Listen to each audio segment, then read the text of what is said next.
ታላቅ የሙዚቃ ድግስ ከእራት ጋር ኖቬምበር 1 የአማራ ኮሚኒቲ በዴንቨር ህብረታችንን ለማጠናከርና አብሮነታችንን በፍቅር የምንገልጽበት ምሽት ነው። ተወዳጁ አርቲስት ፋሲል ደሞዜ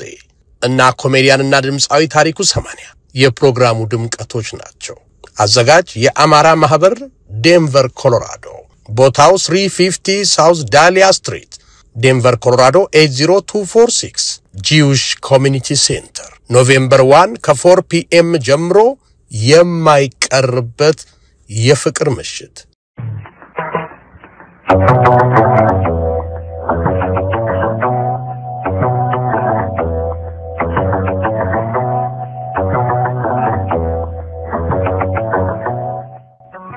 የኢትዮጵያ ህዝባዊ አብዮታዊ ፓርቲ ኢህአፓ ነው ከተመሰረተ 53 ይፋ ከታወጀ 50ኛ ዓመቱን ለማክበር አኪዳኑን ለማደስ ዝግጅቱን አጠናቋል። ይህ የሀገር በቀል ህዝባዊ ፓርቲ በዚህ ሁሉ የውጣ ውረድ ዘመኑ በርካቶች ተሰውተውበታል፣ ታፍነውበታል፣ የቁም ስቃያቸውንም አይተውበታል። አሁንም ይዞት የተነሳው የህዝባዊ መንግስት ጥያቄ ምላሽ ባለማግኘቱ ለኢትዮጵያ ህዝብ ወገንተኝነቱን ቀጥሎ በትግል ይገኛል።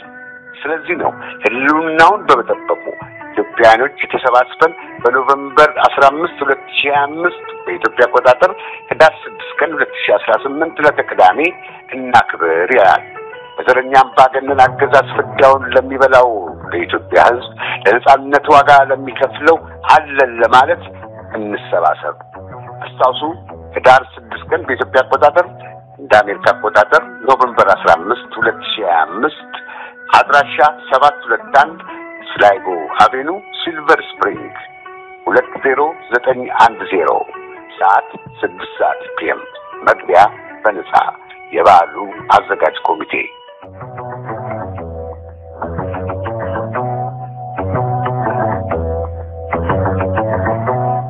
ሰላም ጤና ይስጥልን ተመልካቾቻችን፣ እንደምን ዋላችሁ እንደምን አመሻችሁ። ከአንከር ሚዲያ ዝግጅት ክፍል ያክብሮ ሰላምታችንን እናቀርባለን። ዛሬ ልዩ እንግዳ ይዘን ቀርበናል። አቶ አንዳርጋቸው ጽጌ በኢትዮጵያ ወቅታዊ ሁኔታ በተለይም ባለፈው ማክሰኞ አብይ አህመድ ለምክር ቤት ያቀረባቸውን ሪፖርቶች መነሻ በማድረግ በዋናነትም በዲፕሎማሲው ዙሪያ ስላለው ሁኔታ በሰፊው ለመወያየት አቶ አንዳርጋቸው ጽጌን እንግዳ አድርገናል። እንድትከታተሉን ግብዣችን ነው። መልካም ቆይታ።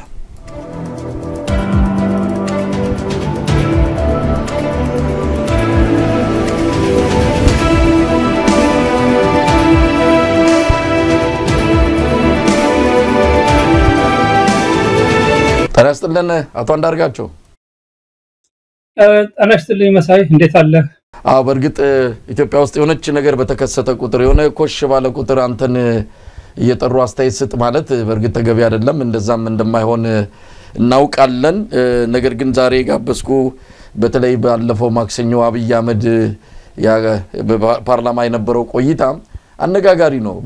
በተወሰኑ ጉዳዮች ላይ የሚያነጋግሩ ነገሮች ስላሉ እንደው በዚህ ላይ የተወሰኑ ሐሳቦችን ያንተንም መልከታ ለማግኘት በሚል ነው። አንድም ጽሁፍ ጽፋል አንተን የተመለከተም ነገር ስም ሳይጠራ የጠቀሰበትም ነገር ስላለ ያንና አስመልክቶ የጻፍከውንም ጽሁፍ እንዲው አንብቤዋለሁ። ምናልባት እሱንም ተርከነው በላንከር አድማጮች የምናቀርበው ይሆናል። ግን እንዴት አየኸው? አድምጠዋል ለመሆኑ የፓርላማውን ቆይታ የአብይ አህመድን? እኔ ያው እንደምታውቀው ምንም ነገር አብይ ቢናገርም ቢጽፍም ይህ ሰው የሀገር ጠቅላይ ሚኒስትር ነው፣ መሪ ነውና ይህችን ሀገር ወዴት እየወሰዳት ነው የሚል ጥያቄ ስለማነሳ ለሌሎች ሰዎች ይቀፈኛል፣ ትግስት የለኝም ይሄን ሰው የማዳመጥ ብዬ ትቼው አላውቅም። ጻፎቹንም አንብቤያለሁ፣ በየጊዜው የሚሰጣቸውን ቃለ መጠይቆች አዳምጣለሁ። ኮርስ ምልህ ቀደም ብሎ ባሉ ሰዓት ላይ እንደው በጎ ነገር ይናገራል፣ ወደ ልማት የሚወርድ ይናገራል በሚል ነበር። አሁን የልማቱ ነገር አብቅቶለት አሁን የማዳምጠው የትኛው የጥፋት የእርከን ደረጃ ሊወስዳት ነው እኛ ይሻላል የሚል ጥያቄ አንስቼ ለራሴ አግባብነት ያለው መልስ ለመስጠት ስል በሚገባ ነው ማዳምጠው። በደንብ አዳምጬዋለሁኝም መጽሐፍቶቹንም እንደማነባቸው ስርዓት ባለው መንገድ ኢንተርቪውንም አዳምጣለሁ። ነው ከአጠቃላይ ነገር እንጀምርና ምን ታዘብክ ታዲያ? የተለየ አነጋጋሪ የሆኑ ነገሮችን ብዙ ይዞ መጥቷልና እንደው ወደ ዋናው ከዲፕሎማሲው ጋር ወደ ተያዘው እና ሰፋ አድርገን ወደምንመለከተው ጉዳይ እገባለሁ ግን በጠቅላላ እንዴት አየው ፓርላማው እንደው ከሴታፑ ጀምሮ ጥያቄ በፊት ነው የሚዘጋጀው ከዛ በኋላ እሱ ይመልሳል ሌላው ቀርቶ ተቋሚዎች መልሰው የሚጠይቁበት እድል የላቸውም እንደምናየው ደግሞ ይጠየቃል ሁሉ ነገር ተዘጋጅቶ ነው ጥያቄው ብቻ ሳይሆን መልሱም ዝግጅት የተደረገበት ነው የሚመስለውና እስቲ እንዴት አየው አጠቃላይ ማክሰኞ ዕለት ውሎውን በተለይ የዚህ ያሁኑ የፓርላማው የምክር ቤቱ ስብሰባ ከሌሎቹ የፓርላማ ስብሰባዎች በተለየ ነው ትኩረት ሰጥቼ ያየሁት ምክንያቱም በጣም ብዙ ነገሮች በጣም የሚያስገርሙ የሚያስደነግጡ ሪሊ እቺ ሀገር ወዴት እየሄደች ነው በማንስ እጅ ላይ ነው ወደቀችው የሚል ነገር የሚያስነሱ በርካታ ነገሮች ስለነበሩት ከሌሎቹ በጣም በተለየ ነው ትኩረት ሰጥቼ ያዳመጥኩት አንዳንድ ቦታ ላይ ወደ ኋላም እየተመለስኩኝ ጆሮዬ ትክክል ነው ወይ ሰማው እያረጋገጥኩ ነው ያዳመጥኩት ከዛም አልፎ ከሌላ ጊዜ የበለጠ ይሄ ምክር ቤቱን እንዴት አብይ የተጠቀመበት እንደሆነ ነው በዛን ቀን በተለይ ለመረዳት የቻልኩት ያለው ምንድነው ያው ሁልጊዜም እናንተም ትናገራላችሁ እነዚህ የምክር ቤት አባላት ጥያቄ ያቀርባሉ ለነሱ ጥያቄ ለመስጠት ተብሎ ነው ሲመጣ አንደኛ እንግዲህ ሁሌ እንደምትናገሩት ከ10 ቀን ቀደም ብሎ ነው 10 ቀን ይሁን ከዛ በላይ ሊሆን ይችላል ቀደም ብሎ ነው ጥያቄዎቹ በሙሉ የሚቀርቡለት ኢቭን የተቃዋሚ ፓርቲ ጥያቄዎችም አስቀድሞ ነው የሚቀርቡለት ስለዚህ አብይ አህመድ እዛው ጥያቄ እየቀረበለት እዛው ጭንቅላቱን ተጠቅሞ ለያንዳንዱ ጥያቄ ያሰበ መልስ የሚሰጥበት አይነት የሚመስል ድራማ ነው የምትመለከተው ግን ሁኔታው እንደሱ አይደለም አስቀድሞ ነው ሁለተኛ ሰው የማያውቀው ኢቭን እነዚህ ጥያቄዎች በተለይ በምክር ቤት አባላት የሚቀርቡት ጥያቄዎች እነዚህ ጥያቄ አቅራቢ ሰዎች የሚጽፏቸው አይደሉም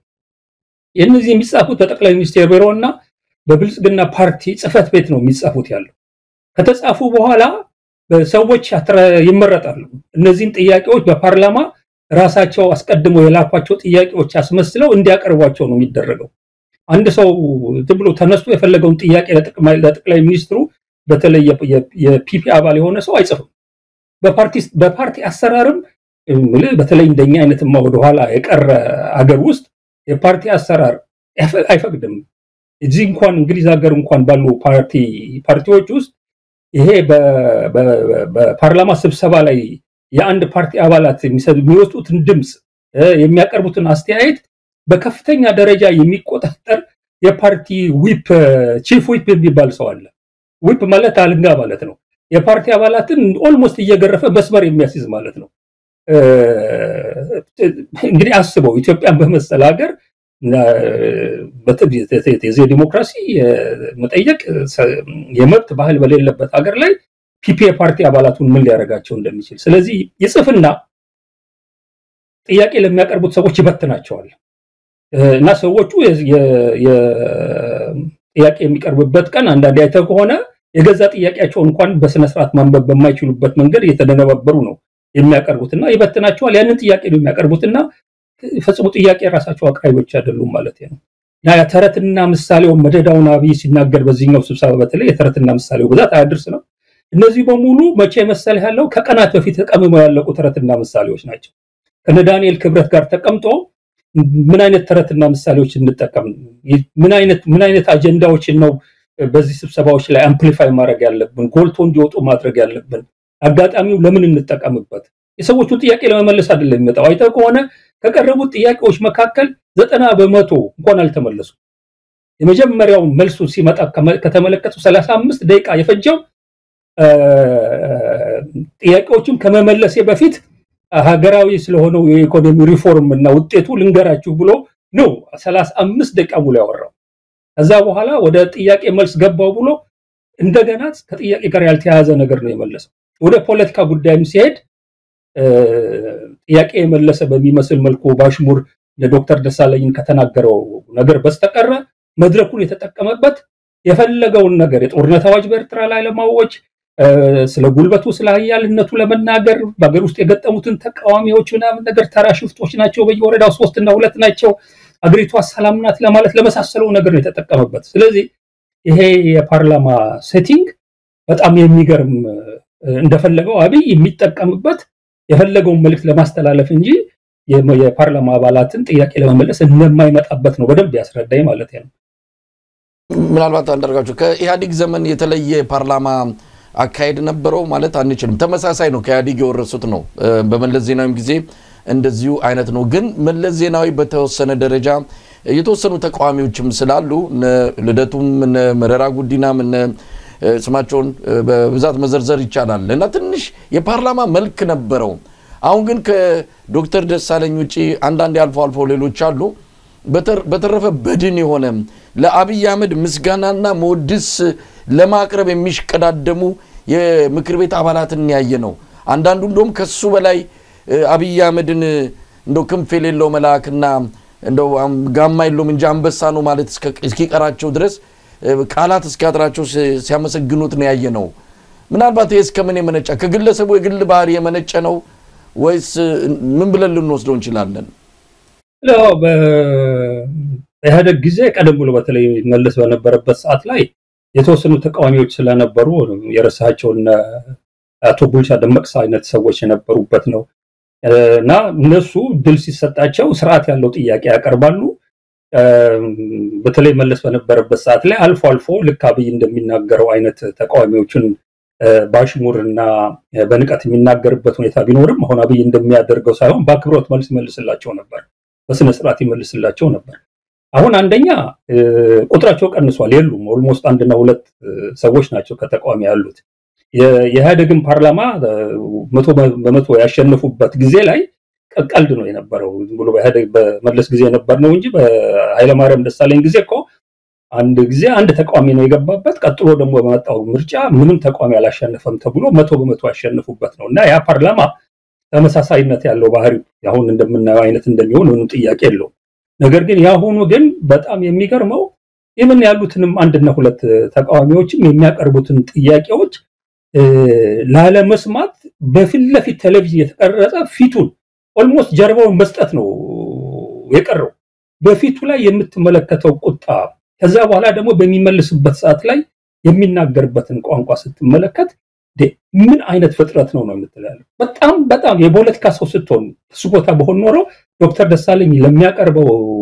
ጥያቄ በዛ ቦታ መገኘቱን አድንቄ በየጊዜው በድፍረት ያለ ምንም ስጋት እንዲህ አይነት ጥያቄዎች ማቅረቡ እነዚህ ጥያቄዎች የፈለገው ያህል ቢመሩ ቢጎመዝዙንም ስርዓት ባለው መንገድ በስርዓት ለሚያቀርብ ሰው መልስ መስጠት ይገባኛል በሚል አድማጩን ሊስብ በሚችል መንገድ መቅረብ ሲገባ አንተን ራስን መልሰህ ትዝብት ላይ የሚጥር ምን አይነት ጋጥ ወጥ ነው ብሎ የሚያሰኝ ነገር ጀርባውን ለመስጠት ትንሽ ነው የቀረው ያለው። ጥያቄዎቹን ሰምተዋል አይደለም? የኤርትራ አጀንዳ የኤርትራ አባባል እንዴት ዞሮ ፓርላማ መጣ ብሎ ዶክተር ደሳለኝ ያቀረበውን ጥያቄ ራሱ በሰውነቱ በፖለቲከኝነቱ ባለው ብቃት ሊያነሳው የማይችል ጥያቄ አድርጎ ያቀረበበትን ሁኔታ ይላል ያለው። እንዲህ አይነት አሳፋሪ ነገር ነው የምትመለከተው። ይሄ ዋናው ቁም ነገር አይደለም ነገሩ። ለጊዜው እንደው ምን በለው ስላልክ ነው አሁን እንደ አክቲቪስቶች እያናገርከኝ ነው። ወደዚያ ብንሄድ እንግዲህ ኢኮኖሚውን በተመለከተ አንዳንድ ጉዳዮች ዋናው የተገናኘንበት ዲፕሎማሲው ነው። በተለይ ከዲፕሎማሲው አንፃር የት ነው ያለ ነው ኤርትራን በተመለከተ ያነሳቸው ነገሮች አሉ። እሱ ላይ በስፋት የምንመጣበት ይሆናል። ግን እንደው ሌሎች ጉዳዮች ኢኮኖሚውን ማህበራዊ ነገሮችን ያነሳበት መንገድ እንግዲህ 2017 ዓመተ ምህረት የስኬት አመት ነው በኢትዮጵያ ታሪክ። እንደ 2017 የተሳካልን አመት አልነበረም። መጋረጃው የተገለጠበት ሰማዩ የተከፈተበት ነው በማለት ገልጿልና እንደው እንዴት አየው በዛ ላይ የሰጠውንም ትንታኔ? ወልዴ ምልህ ብዙዎቹ ያንተ ሌሎች ሚዲያ ላይ የቀረቡ የኢኮኖሚ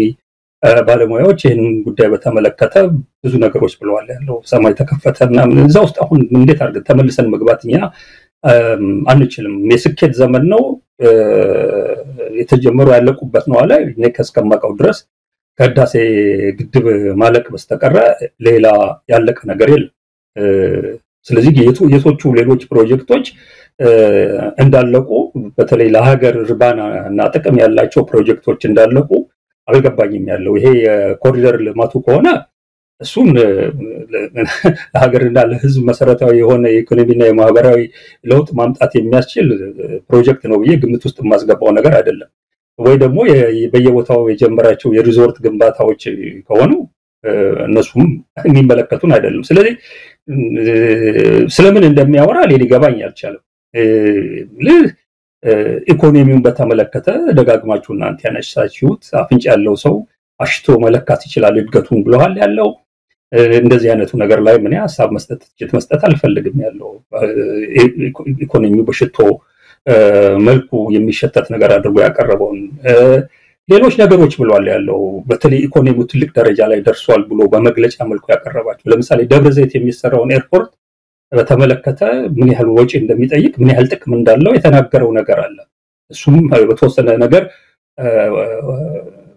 ውሸት የተሞላበት ነገር እንደጨመረበት አይቻለው። እሱ ላይ አንድ ነገር እልሃለሁ። እዚህ ዋጋ ግሽበትን በተመለከተ ወደ 11.7 ወርዷል። የሚቀጥለው ጊዜ በአጭር ጊዜ ውስጥ ወደ አንድ ዲጂት እናወርደዋለን ከ10 በታች ማለቱ ነው። ይሄንንም ብሎ የተናገረው ነገር አለ። ሌላው በዚህ በችግኝ ተከላ አማካኝነት ወደ 48 ቢሊዮን ዶላር ወጪ ሊያስወጣ ይችል የነበረ የአረንጓዴ አሻራ ስራ ተሰርቷል። ይሄንን ያደረግነው 25 ሚሊዮን ህዝብ ተሳትፎበት ነው የሚለው በጣም የሚገርም ገንዘብ ነው። እዚህ ላይ የሚጠራው እንግዲህ 48 ቢሊዮን ዶላር ወጪ የሚጠይቅ ካለ ይሄ ትልቅ ኢንቨስትመንት ነው። እንደ ኢንቨስትመንት ነው በዛ ደረጃ ሱቅ በሚያወራው ከመጣና የዚህ ሪተርን እንግዲህ ከትንሽ ጊዜ በኋላ ወደ ትሪሊየን ዶላር የሚደርስ ሪተርን የሚኖረው መሆን አለበት ብዬ ነው መገመተው ያለው። እንግዲህ ያው ቁጥር ሲጠራ በጣም ደፋር ስለሆነ ይሄንንም ብሏል። ሌላው ከዚህ ጋር እድገት አለ ብሎ ለመናገር ያስቀመጠው ነገር 26500 ኪሎ ሜትር መንገድ እየተሰራ ነው ብሎ ተናግሯል ያለው። ይሄንን ጉዳይ ትንሽ ማየት የሚያስፈልግ ይመስለኛል። እነዚህ የመንገድ ፕሮጀክቶች 324 ናቸው አለ። ያውም እነዚህ ደግሞ አለ በፌደራል መንግስቱ የሚሰሩ እንጂ በክልልማ የሚሰሩት አልተቆጠሩም ነው ያለው። ከዛም በላይ ሄዶ ከ30 በላይ የሚሆኑ መካከለኛና ትልልቅ እና አነስተኛ ግድቦችም እየተሰሩ ነው በፌደራል መንግስቱ። በየክልሉ የሚሰራው ኦልሞስት የልጆች ጨዋታ ነገር ስለሆነ ማንሳት አያስፈልግም በሚል መንፈስ ነው የተናገረው። የሚገርም ነገር። ከዛም አልፎ በመብራት ላይ ብቻ ያለውን ኢንቨስትመንት በዶላር 1.5 ቢሊዮን ዶላር በዩሮ 5 ቢሊዮን ዩሮ ከዛ ደግሞ በኢትዮጵያ ብር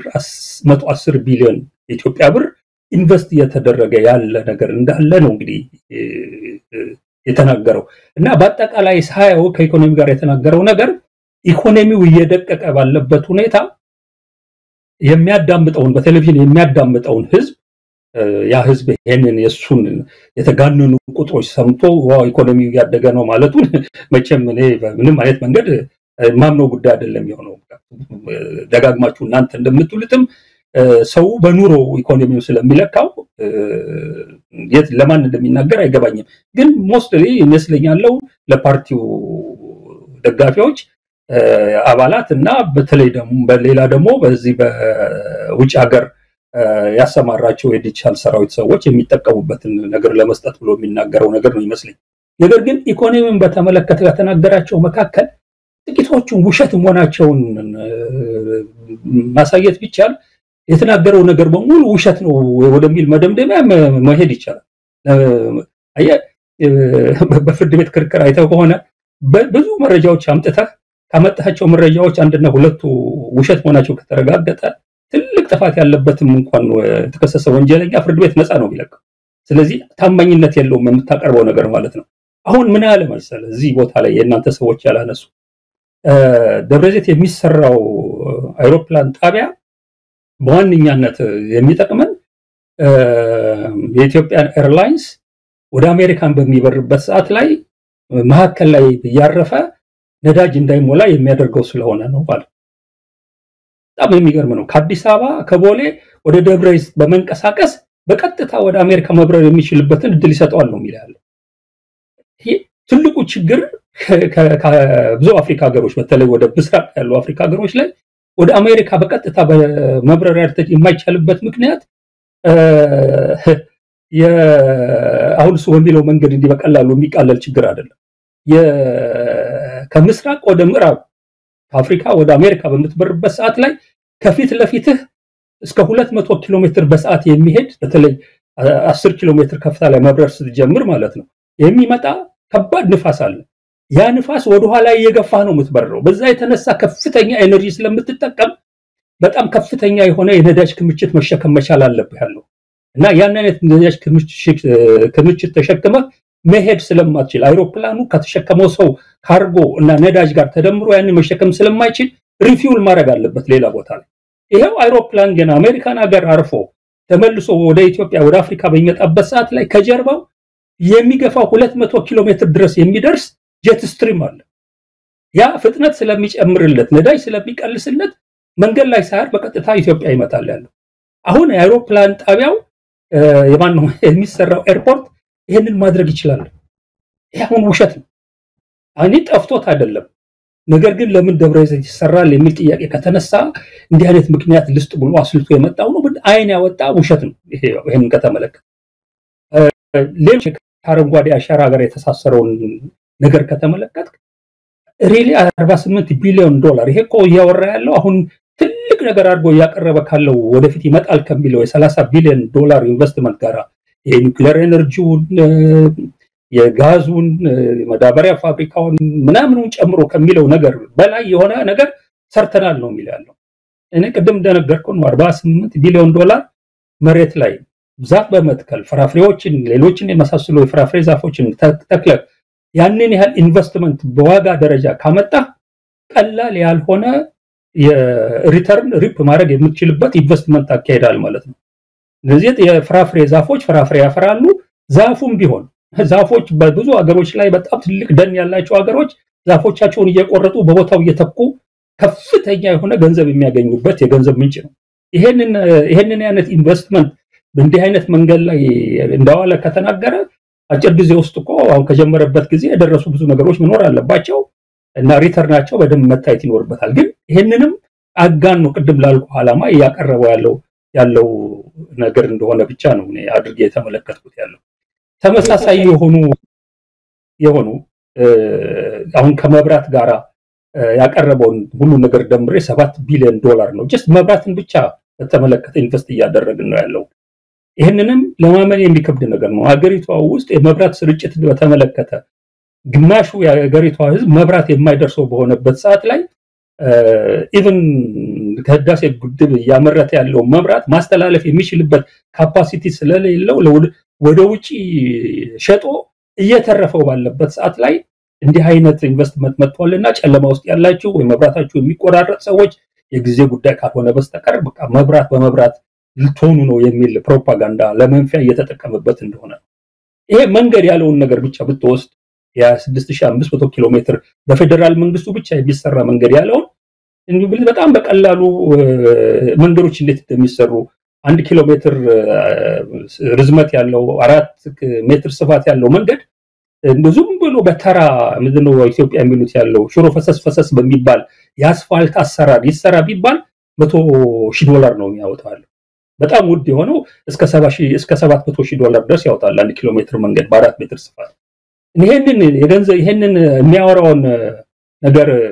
ግምት ውስጥ አስገብተ ስታሰላው ወደ 2.65 ቢሊዮን ዶላር ነው በመንገድ ላይ ኢንቨስት እያደረኩ ነው እያለን ያለው እንግዲህ አስብ እዚህ ላይ 30ዎች በላይ የሚሆኑ መለስተኛና መሐከለኛ ግድቦች እየገነባን ነው ብሏል በላይ የሚሆኑ ነው ሲናገር ሰምቶ ሆነ እየቆጠረ ያለው በቆ ባናና አይደለም ሙዝ አይደለም ወይ ብርቱካን አይደለም ትልልቅና መካከለኛ ግድቦች ከሆኑ 15 ከሆኑ 15 ማለት አለበት በላይ የሚሆኑ የሚል ንግግር ለግድቦች ስትጠቀም እየዋሸ መሆኑን ነው የሚናገረው ከዚህ ጋር አያይዘ ይሄ ሁሉ መንገድ ይሄ ሁሉ ግድብ የመሳሰሉት ነገሮች እየተሰሩ ለምንድነው አንድ ቀን እሱ ከዚህ ከሪዞርቶች ውጪ ሄዶ ላይ ከጫካ ፕሮጀክት ወይ ኮሻ ባሌ ናምን ጎርጎራ ውንጪ ናምን እያለ ከሚሄደው ነገር ውጪ ያለፍ ብሎ ሄዶ እነዚህን ትልቅ መንገዶች እነዚህን ትልቅ ግድቦች በሚሰሩባቸው ቦታዎች ላይ ራሱንም በየቦታው የሚያዞራቸውን ጀሌዎቹን ይዞ ሄዶ ስራ ሲጎበኛ ላየንም የለም አንድ ቀን ይሄን ነገር ሲያደርግ አይተናንም አናቅም ያለው ተብቷል የሚያደርገው ይሄንን ነው መሰረታዊ የሆኑ ጉዳዮች እንኳን በፓርላማ ተነስተውለት ላይ ከሆነ ዶክተር ደሳለ ያነሳው አንዳንድ ቀደም ብሎ ለሀገር የሚጠቅሙ ተጀምሮ የቆሙ ፕሮጀክት ጉዳይ ታሰብበት ብሎ ስለ ስኳር ፋብሪካ ምናምን ሲያነሳ አይተው ከሆነ የሰጠውን መልስ የኢኮኖሚ ኮሚቴው ነው የምክር ቤቱ ይሄን ጉዳይ ተመልክቶ ሊያስብበት ይገባል ብሎ ውሸት እንደሚናገር ስላወቀ ስቆ ነው ይሄደው ያለው የሚገርም ነገር በደንብ ነው ያየሁት ሁሉ ነገር እና ይሄንን አይነት ነገር የታዘብኩበት ነው ግን ይሄን ሁሉ ዝርዝሩ ሳንገባ መሰረታዊ የሆኑ ነገር ስለ ኢኮኖሚ የሚነግርሃል አስበው ጦርነት የሀገሪቱን በጀት በከፍተኛ ደረጃ እየበላ ያለበት ሁኔታ ነው ጦርነቱ በጣም ትልቅ መሆኑን የምታየው ተተኳሽ ያልቆባቸው በዱቤ ከቤላሩስ ተተኳሽ ለመግዛት ሄደው ሳይሳካላቸው የተመለሱበት ሁኔታ ያንን ያህል ነው እንግዲህ ተተኳሹን እየበላ ያለው የሚካሄደው ጦርነት ተመልከተ ወታደሮችን ሰራተኞችን ሌሎችን ደሞዝ መክፈል ባልቻለበት ሁኔታ ነው እንግዲህ ይሄ ሰውዬ የሁሉ የማት ነገር የሚያወራል ከዚህ በላይ ከሀገር በዘረፋ እየወጣ ያለውን ሀብት ጨምርበት የኢትዮጵያ ወርቅ ዱባይ ሊያሰምጥ ነው እስከሚባል ድረስ ነው የሚጋዘው እንግዲህ እኔ አይደለም ጌታቸው ረዳ ብቻ ከትግራይ በአንድ ወር 32 ኩንታል ወርቅ በኮንትሮባንድ ወጥቷል ብሎ ተናግሮ ያው አብይ ጋር አለ እንግዲህ በመላ ኢትዮጵያ ስንት ኩንታል ወርቅ ነው ጀነራሎቹ የሚያግዙት ያለው የመንግስት ባለስልጣናት ከብልጽግና ፓርቲ ጋር የተሳሰሩ ባለሀብቶች እያጋዙት ያለው ሀብትና ንብረት ወደ ውጪ ምን ያህል ነው እና ምናቀው ነገር ነው እነ ባጫ ደበሌ የኬንያን ኤምባሲ የወርቅና የከበሩ ድንጋዮች ንግድ ቤት ነው ያንዳደረጉት ጅቡቲ ምን ሲሰራ እንደነበረ ብርሃኑ ጸጋይ አምባሳደር በነበረበት ሰዓት ላይ ወነታከለን ይሄንን የፌደራል ፖሊሱን አዛዥ ባቡሩን ጸጥታ የሚቆጣጠረው ደመላሽ የሚባል ሰው ተደምሮ ምን ሲያደርጉበት እንደነበረ ጅቡቲን እናቃለን እና ይሄ ሁሉ ነገር ጦርነት ያቀዘቀዘውን ቱሪዝም ላይ ጨምሮ የዲያስፖራው ጉዞ የቀነሰበት ሁኔታ ነው ከውጪ የሚመጣ ኢንቨስትመንት ጠፍቶ አገር ውስጥ ያለው ኢንቨስትመንት እየተዘጋ አገር ጥሎ በሚሄድበት ሰዓት ላይ ነው እንዲህ አይነት ሁኔታ ውስጥ ተቀምጦ አገር ከመቼውም በላይ የለማበት እንደኔ ያለ ልማት ያመጣ የጀመረውን የጨረሰ መሪ በኢትዮጵያ ታሪክ ታይቶ አይታወቅም ብሎ ነው የዘጋው ንግግሩ እና በፖለቲካ መስኩ ምን አለ መሰለ ኢኮኖሚውን በተመለከተ መሰረታዊ ትንሽ ጥያቄ ብቻ ነው መጠየቅ ያለበት አንድ ሀገር ሰላምና መረጋጋት አለው ወይ ከራሱ የታረቀ ነው ወይ ለኢኮኖሚ እድገት የሚያመች የፖለቲካ የማህበራዊ ሁኔታዎች አሉት ወይ የሚል ጥያቄ አንስተ በእነዚህ መለኪያዎች ዝቅተኛ ነጥብ አንድ ነገር ከሰጠው በኢኮኖሚው ሊያድግ አይችልም በርስ ጦርነት በመናምን ቀደም የዘረዘርኳቸው ነገሮች በሙሉ ኢንዲኬት የሚያደርጉት ያለው በምንም አይነት መንገድ አንድ ሀገር በኢኮኖሚው ሊያድግ የሚችልበት ሁኔታ ኢትዮጵያ ውስጥ የለም ማለት እና ይሄንን አይነት ቅጥፈት በሚናገርበት ሰዓት ላይ ተው ያዛድርግ እንጂ ስትለው ኢትዮጵያ ሲያምርባት አይናቸው የሚቀላ የሚል ንግግር ይናገራል ማለት ነው እና እኔ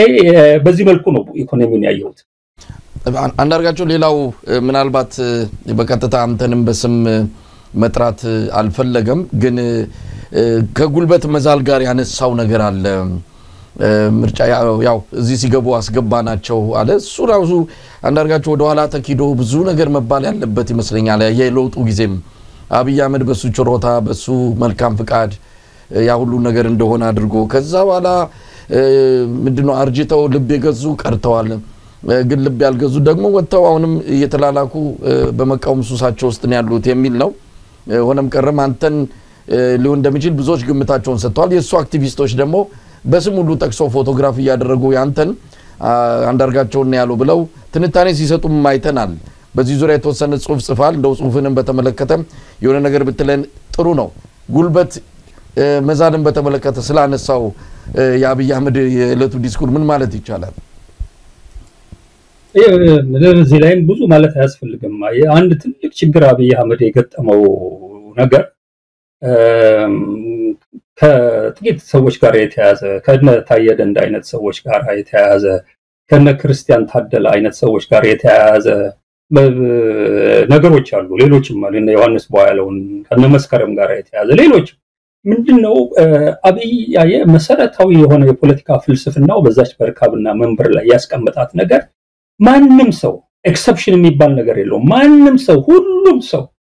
ስልጣን ከሰጠው ጥቅም ከሰጠው ያላንተ ትልቅ ሰው የለም ያላንተ አዋቂ የለም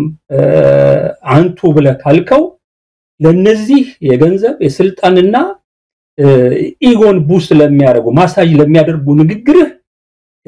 ተማርኮ ባሪያ የማይሆን የለም የሚል አመለካከት አለው እና አሁን የገጠመው ችግር ምንድነው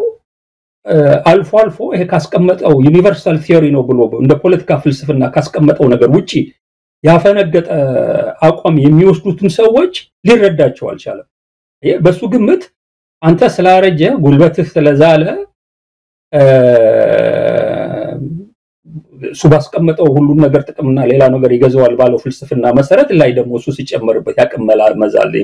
የእድሜ መክፋት ሲጨመርበት ከማንም በላይ የባሪያ ሆነ ትኖራለህ ብሎ ነው እሱ ያሰዋል ነገር ግን ባርነትንና ግርድናን ላለመቀበል የሚያስፈልግህ ትንሽ ጉልበት እንደሆነ አልተረዳም ነው የማለት ጉልበት ነው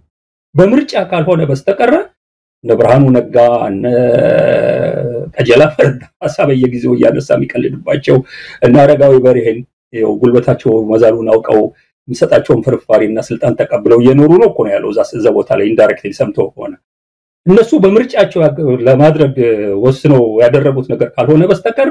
በጉልበት ደረጃ ነው ለማለት አቅም ማንም ሰው አያጣም ያደረግነው ይሄንን ነው ያላደረገው ነገር የለም በዚህ በጥቅምና በስልጣን አማካኝነት አስር ያስቀራለሁ ብሎ ተጋግሜ ተናግሬያለሁ ያልሰጠኝ ስልጣን የለም ሀገር ከወጣ በኋላም ስልክ ደውሎ እቺኑ የርጅና ጉዳይ ማንሰቷታል ያለው በዚህ እድሜት እንዴት ስደት ሄዳለህ እኔ ያለሁኝ እኔ ባጎቴ ደረጃ ቆኖ ማለት ያላለው ነገር የለም ያለው እነዚህ ሁሉ ፉገራዎች የሚሰራውን ግፍና በደል ረስተህ እሱ ጋር የምትጠቀለል አይነት ነገር አድርጎ ነው የሚያስቡ ሊገባው አልቻለም በዚህ የተነሳ ነው እንዲህ አይነት ንግግር በጣም በተንገፈገፈ ስሜት ነው የተናገረው አይተው ከሆነ ራሳቸውን ማንጎ አድርገው የሚያዩ ግራዋዎች ናቸው ብሎ ሲናገር ግራዋ ያለበትና የቃላት ድምጸት ብትሰማው ጉሮሮ ላይ ግራዋ እየተሰማው የሚናገር ነበር የሚመስለው እና ትልቁ ችግሩ ይሄ ነው በጽሁፌ ላይ በዝርዝር ሄጀበታለሁ ስለ ተላላኪነት ስለ ባንዳነት ስለ ሌላ ነገር ያወራው ነገር ከሱ በላይ ተላላኪ ከሱ በላይ ባንዳ እንደሌለ በዝርዝር በማስረጃ ደግፈን ማስቀመጥ እንችላለን ያለው ወደ ኋላም ተመልሰን ታሪክን ያጣቀስን ስለ ባንዳነትና ስለ ተላላኪነት ታሪክ ብዙ ማውራት የምንችለው ነገር አለ ያን ጽሁፍ በደንብ ሰው ካነበበው ይገባዋል ያለው እኔ እንደሌላው ሰው የትኛውንም ጉዳይ ዲፌንሲቭ በሆነ በመከላከል መልኩ አለ 100% አገሬን ህዝብን በተመለከተ ያለኝን አቋም በግልጽ ነው ማቀው ነው በተግባር የማረጋግጠው ያረጋግጥኩት ነገር ነውና ንግግሬን ሲጀምር ምናምን ነገር ኢትዮጵያ ጉዳይ ምናምን ነገር ሁሉም ጊዜ ጥሩ እንዲሆንላት በጎ እንዲሆንላት ኢትዮጵያ ወደብ ብታገኝ አይከፋኝም ኢትዮጵያ በዚህ አይነት ሁኔታ የምትጠቀም ቅሬታ የለኝም ብያልናገር ምክንያቱም ሙሉ በሙሉ በኢትዮጵያ ጥቅም በኢትዮጵያ ህዝብ ጥቅም ነው ኢትዮጵያ ስለይ ሁሌ ህዝቡ ነው ተራራው ሸለቆው አይደለም ህዝቡ በህዝቡ ጥቅም ማልደራደርበት ሁኔታ እንዳለ ስለማቅ ይሄ ተላላኪነት ምናምን የሚለው ነገር እሱ በኢትዮጵያ ጥቅም ስንት ቦታ የተደራደረ ነገር እንደሆነ በጽሁፍ አስቀምጫለሁ በአደባባይ ወጥቶ የአንድ አገር ሉዓላዊ መሪ ለአሜሪካ ስሰልል ነበር አሁንም ለአሜሪካ ልሰዋ ፈቃደኛ ነኝ ብሎ ለጋዜጠኛ የተናገረ ሰው እንዴት ድፍረት አግኝቶ ነው ፓርላማ ላይ ሰዎችን በዚህ ደረጃ የሚናገረው የሚል ነገር ነው እኔ ትዝብት ውስጥ የጣለኛል ምን ያደረገ ነው ስለ ተላላኪነት ያወራል ያለው አይተ እንደሆነ ደጋግሞ እንዴ መሐመድ ቢን ዛይድ ምን ያደረገው ነው እሱ እንደፈለገ አይደለም የሚያዘልለው በየቦታው በምስራቅ አፍሪካ ቀጠና ውስጥ ተጠቅላላ ዩናይትድ አረብ ኤሚሬትስ የምታካሄደውን የጥፋት እንቅስቃሴ የዘረፋ እንቅስቃሴ አስተባባሪና መሪ አድርጎ በያገሩ ግጭትና ጦርነት እንዲባባስ መሳሪያ አቀባይ ተተኳሽ አቀባይ ሆኖ እየሰራ ያለ ተላላኪ እሱ አይደለም እንዴ እንደዚህ አይነት ባክግራውንድ ያለው ሰው እንዴት ደፍሮ መጥቶ እንዲተናገረ ነው እኔ አልገባ ያለኝ እና እሱን በደንብ በሚገባ በጽሁፍ ያስረድቻለሁ እና ብዙ ማለት የሚያስፈልግ አይመስለኝም እኔ ምናልባት አንዳርጋቸው ጽሁፍን የሚያነቡ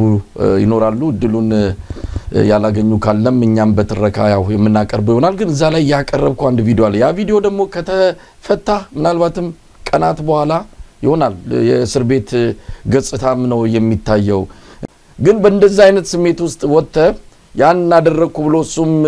ብዙ ነጥብ ለማስቆጠር ብዙ ነገር ታሪኩ ላይ እንዲጻፍ በሚፍጨረጨርበት ሰዓት የተናገርኳል ያው በግልጽም በቪዲዮ ላይ ይታያል ያንን ስትናገር እንደ ያንተ መፈታት ራሱ ትርጉም የለውም ትልቁ ነገር ተቋማዊ መዋቅራዊ ለውጥ ካልመጣ በስተቀር እነዚህ ትንንሽ ጉዳዮች በመለወጣቸው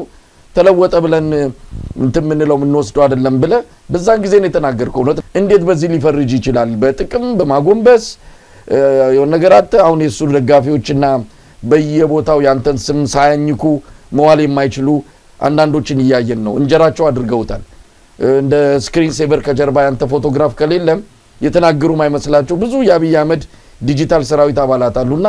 እንደው ይሄንን መልሶ መላልሶ ማስታወሱም ተገቢ አይደለም ግን ሀቅ ነው ታሪክ ነው መመዝገብ አለበት በሚል ነው ዳግም ያነሳውት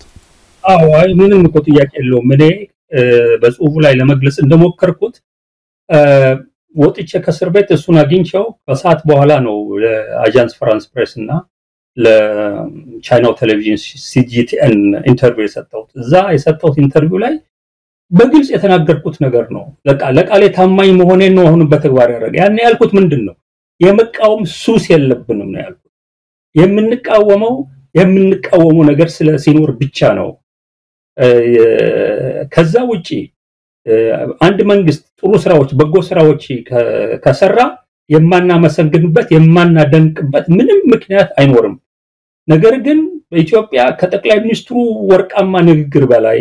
በተግባር መሰራት መቀየር ያለባቸው ጉዳዮች አሉ በተለይ የነጻና ገለልተኛ ተቋማት ምስረታ ወሳኝ ነው በፖለቲካው በኢኮኖሚው እና በማህበራዊ ጉዳይ በርካታ መፍትሄ ማግኘት ያለባቸው ችግሮች አሉ እነዚህ ነገሮች መሰራታቸው ነው ወሳኝ የሚል ነገር ነው ያልኩት ከዛ አሳልፌ ደግሞ ያልኩት ምንድነው እንደዛም ሆኖ የዋለ ያደረ አንድ መንግስት አፋኝ ከሆነ ነው ያልኩት ሪፕሬሲቭ ነው ያልኩት ያለው ሁለተኛ የሀገርና የህዝብን ጥቅም ተጻሮ ከቆመ መቃወም ብቻ አይደለም ቪገረስሊ እንቃወማለን አምረን ማለት ነው አምረን እንቃወማለን በየተነገረያለው ደረጃ በደረጃ ከአብይ ጋር የነበረኝን ግንኙነት ደረጃ በደረጃ ይሄንን አባባል ተከትሎ ይሄደ ነው በጎ የሚሰራ መስሎ በታየ ሰዓት ላይ አፕሪሺየት በማድረግ በመደገፍ ድጋፉን እዛው ጽሁፍ ላይ እንደገለጽኩት አንዳንድ ጊዜ ዲዘርቭ የማያደርገውን ድጋፍ ሁሉ ራሱ በፈጠረው ችግር የተቀሰቀሰ ጦርነት መሆኑን ታየ ደንዳ ነግረውናል አሁን የሰሜን እዝ አስመታውት ነኝ እንዳለ የሰሜን እዝ ተመታ ብሎ በውሸት ወያኔን ወንጅሎ በመጣበት ሰዓት ላይ እዛ ደረጃ ከጎኑ ቆመን እሱ መንግስት እንዳይወድቅ ጥሩ ሰው ነው በሚል ደግፈናል ከዛ አልፎ በተለያዩ ጊዜዎችም እንደሱ አድርገን ሄደናል እስከ መጨረሻው ሰዓት ላይ ደረጃውን የጠበቀ የተቃውሞ የማስጠንቀቂያ ነገሮች በጽሁፍ በቪዲዮ በጽሁፍ ነገሮች ነው እንግዲህ አቀረብኩት ያለውና መጨረሻ ላይ እዛው ጽሁፍ ላይ እንዳልከው ከአማራ ክልል የወታደራዊ አገዛዝ ያቀረበለታ የመጨረሻውን ጽሁፍ ጽፍ በዛ በግልጽ የተቀመጠ ነገር አለ ይሄን ጽሁፍ በመጻፌ ዛሬ ልክ የሆነ ሰው የማሰር የመግደል የመደብደብ እድል የተሰጣቸው በአዲሱ አዋጅ መሰረት ዛሬ እኔንም ከኔ ጋራ ዕውቀት ያላቸውንም ሰዎች ተመሳሳይ እርምጃ ሊወስዱባቸው እንደሚችሉ እርግጠኛ ነኝ ብዬ እንግዲህ ይሄንን ጽፌ የሄደበትን የጥፋት እርምጃ መሸከም የማንችለው ደረጃ ላይ ደርሷል እዛ ቪዲዮ ላይ ቪገረስሊ እንቃወማለን አምረን የምንቃወምበት ደረጃ እንደርሳለን በየተናገርኩትን በተግባር ነው መልሼ ደግሞ እንደገና ያረጋግጥኩት አገር ጥዬ የወጣውበት ደረጃ ያደረሰ እሱን አምሮ መቃወም የሚያስፈልግ ጉዳይ ስለመጣ ነው ሌላ አይደለም እንጂ አብይ ያይኑ ቀለም አላማረኝም ወይ አብይ መልኩ እንዲ ነው ወይ አብይ ዘሩ እንዲ ነው ይያደለም እና ይሄን በሚገባ በዝርዝር ያቀዋል ያለው ነገር ግን ፖለቲካ ፕሮፓጋንዳ መስራቱ ነው መሰለኝ ያው ያልከውን አይነት ንግግር ተናገረ ያው እንግዲህ በሚገባ መልኩ መልሱን በጽሁፍ ሰጥቼዋለሁ ነኝ እንግዲህ አንዳርጋቸው ምናልባት እዛው እንትኑ ላይ ያንዳንድ ሰዎችንም ስብህና ስለሚያሳይ ነው ምክንያቱም እኛም በወቅቱ ደጋፊ ሆነን አብይ ዘንድ ቆይተናል ያንን ስናደርግ አንተም እንዳልከው ብዙዎቻችን የዛን ጊዜ ድጋፍ ሰጥተን በኋላ ላይ ይሄ ሰው ለሀገር አይጠቅምም ብለን እንደወጣ ነው ትክክል ሌላ ምንም ወዲ ቢወሰድ ወደዚያ ቢለጠጥ ቢያጥር ቢረዝም ምንም ነገር ማይገኝበት የወጣንበትን ምክንያት የነበርንበትን ምክንያት የሚታወቅ ነው ከኢትዮጵያ ህዝብ ጋር ቁማር ተጫውተን የዚህ ሰው የተለየ ፍቅር ኖሮን ወም የተለየ አምልኮ ኖሮን አይደለም ስለ ኢትዮጵያ ይሰራል ብለን አመንን ግን ያን እምነት ራሱ ባጣበት ጊዜ ወጣናል ያን አንተም እንዳደረክ ስለማምን ነው የምገልጸው ነገር ግን አሁን በሱ ደጋፊዎች ዘንድ አንዳንዶች ደግሞ ራሳቸውን ምክንያታዊ ራሳቸውን አገር ወዳድ ነገሮችን በስሜት ሳይሆን በስሌት እንደሚያስቡ አድርገው የሚገልጹ በእኛ ወገን ወይም ደግሞ እኔም አንተም በመናምንበት ያውኑ የፖለቲካ አቋም ላይ ያለንን ሰዎች አብይ በሚገልጸው መንገድ የባንዳነትና የተላላኪነት ሚና እንደሚጫወት አድርገው እዛ የቀሩትን ነብራኑ ነጋን ቀደም ሲል የጠቀስካቸውን ጨምሮ እነሱ ልብ ገዝተው እውነትም ሰከን ብለው አሻግረው መመርከት ስለቻሉ ነው የሚል ነገር ይሰጣሉና አብይ አልተለወጠም የተለወጣችሁት እናንተ ናችሁ አብይማ ሲመጣ የነበረው ነው አሁንም ያው ነው ወደፊትም እንደዛው ነው ብለው የተለወጣችሁት እናንተ ናችሁ ያው የምትፈልጉትን ነገር ስላላገኛችሁ የሚል ነገር ይሰጣል እዚህ ላይ የሆነ ጥርት ያለ ነገር መኖር አለበት የቀሩት እነማን ናቸው ምን አግኝተው ቀሩ እንደዚህ ደግሞ በመቃወም ሰው ለሀገር አይጠቅምም ብለው ደግሞ የተለየ ፖለቲካ አቋም አምርረው ያዙት ደግሞ ምንድናቸው የሚለው እንደው ላንዴና ለመጨረሻ ጊዜ ነው ማለት ባይቻልም ግን አሁንም ጠንከር ያለ መልእክት የሚያስፈልግ ይመስለኛል መሳይ እኔ እኮ በዛ ጽሁፍ ላይ በደንብ ገልጬዋለሁ ምንድነው የሆነው እንግዲህ አሁን እዚህም በሰጠሁት ኢንተርቪው ላይ ሀገር ምን እንደምትመስል ተናግሬያለሁ በኢኮኖሚ መልኩ በፖለቲካ መልኩ እንመጣበታለን ግን ኢኮኖሚውን ብቻ ወስደህ ሀገር በዚህ ደረጃ እስካጥንቷ በመተዘረፍበት ሁኔታ ወያኔ ዘራፊ ነበር ብለህ ጫካ ገብተህ መወገድ አለበት የሚል አቋም ይዘህ የነበረ ሰው እስር ቤቶቹ በንጹሃን ተሞልተዋል ብለህ ያለፈውን መንግስት ስትቃወም የነበረ ሰው ነገር ግን አሁን ስርክቶቹ ማሙላት አይደለም ሞልተው የተረፉበት ሁኔታ ያለበት ነው ፍትህ በወያኔ ዘመን ተፈንግጧል ብለህ በከዛ በከፋ ሁኔታ ፍርድ ቤት የበቀል መወጣጫ መሳሪያ ተደርጎ የፖለቲካ እስረኞችን እንዳሻው አብይ የሚያደርግበት ሁኔታ በተከሰተበት ሁኔታ ነው ከዛ አልፎ በሚሊዮን የሚቆጠሩ ሰዎች ያለቁበትን ጦርነት ሆን ብሎ የቀሰቀሰ ሰው ለመሆኑ የገዛ ፓርቲ ሰዎች በሚናገሩበት ሁኔታ ከዛ አልፎ እንደገና በከፍተኛ ደረጃ አማራ ክልል ውስጥ ምንም ምክንያት በሌለው ምንም ሰበብ ሊሰጥ በማይችልበት ምክንያት ወረራ አድርጎ ይሄን ክልልና ይሄንን ህዝብ ምን ያደረገው የተመለከተ ሁሉ ነገር ተውና በቅርቡ የተፈጸመውን የጡት ቆረጣ ፎቶግራፉን መቼ ማየት አለ አይቼዋለሁ እኔ አጥንቷ ጎድኗ እስኪታይ ድረስ ነው ጡቷን ገፈው የወሰዱት ያለው ይሄ አንድ ፒክቸር ብቻ ሞራል ላለው ስብዕና ላለው ህሊና ላለው ሰው ይሄ ፒክቸር ብቻ ከስልጣን ሪዛይን እንዲያደርግ የሚያስደርገው ቅድም ያልኳቸው ነገሮች በሙሉ ተተነው ሞራል ያለው ማን ነው ለመሆኑ የተቀየረው ያለው በቃ የፈለገውን ይግደል የፈለገውን ያህል ይሰር የፈለገውን ያህል አገር ያዘርፍ በሚል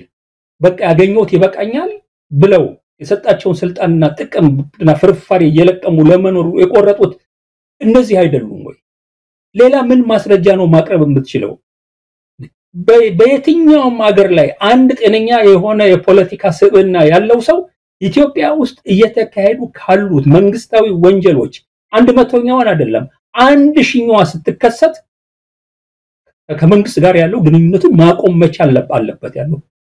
ሌላ ቦታ ላይ እንደዚህ ነው የሚሆነው በምን ደረጃ ነው የዚህ መንግስት ግፍ በደል ዘረፋ ሲደርስ ነው ኖ አሁንስ አበዛችሁት የሚሉት እነ ብርሃኑ ነጋ የሚሉት እነ አረጋዊ በርሄ የሚሉት እነ መርዳሳ ቀጀላ እነ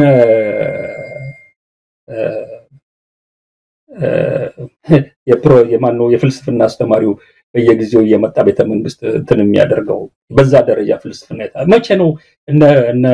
በለጠ ሞላ እሱም ሌላ ፍልስፍና ተማሪ ነኝ የሚል ሰው መቼ ነው በቃ የሚሉት ያለው ይንገሩን እስቲ ገደቡን የት ቦታ ላይ ነው ይንገሩን አለው ከዚህ በላይስ ሊመጣ ይችላል ወይስ አለ አይደለም ይሄንን የማድረግ ካፓሲቲ ችሎታቸው ተሰልቦ አልቆ አገር አብይ ሲያፈርሳት አብረው ለመፍረስ ተዘጋጅተዋል ወይ የመጨረሻ የቀረው ነገር አገሪቷን ማፍረስ ነው በሌላ መንገድ አገር ለማዳን የሚደረገው ሙከራ የማይሰካ ከሆነ በዚህ መንገድ ዝም ብለ ከለቀቀው ይሄ ሰውዬ አገር ማፍረሱ አይቀርም እና እስከዛ ለሄዱ ነው ወይ እናንተ ምትሉ እስከ ቀራኒዮ ነው የሚሉት ያለው የተጣበቁት ከዚህ ሰውዬ ጋር እና የት ቦታ ላይ ነው አሁን አንተ ያልከውን እኛ ነን የተቀየርነው የሚያሰኝ እኛ የተቀየርነው ነገር የለም ወያኔ ዘመን የለቀቋቸውን ገና ጸጉሬ ሳይሸብት የለቀቋቸውን ቪዲዮ ብታወራ የሚያወሩት ስለሙስና የሚያወሩት የመንግስትን አምባገነንነትና የህዝብን መብት አለማክበር የሚያውቅ ዛሬም የማወራው ትናንትም የማወራው ለውጡ ሲመጣ ያወራውት እነዚህ በቋሚነት የቆሙ ጉዳዮች ናቸው በቃ እና ማን ነው የተቀየረው አንተ አይደለም የተቀየርከው ወይንም ሌሎች አብይን የሚቃወሙ አይደለም የተቀየሩት ያለው የተቀየሩት ሰዎች እነዚህ ናቸው ለምን መጀመሪያውኑ ፍትህ ስለሚባለው ነገር ምን አይነት አመለካከት እንደነበራቸው ዲሞክራሲ ለሚባለው ነገር ምን አይነት አመለካከት ነጻነት ለሚባለው ነገር ምን አይነት አመለካከት እንደነበራቸው ግራ እስከሚገባኝ ድረስ እንደ ብርሃኑ አይነቱ ሰው ልማት ያለ ነጻነት አይመጣም ብሎ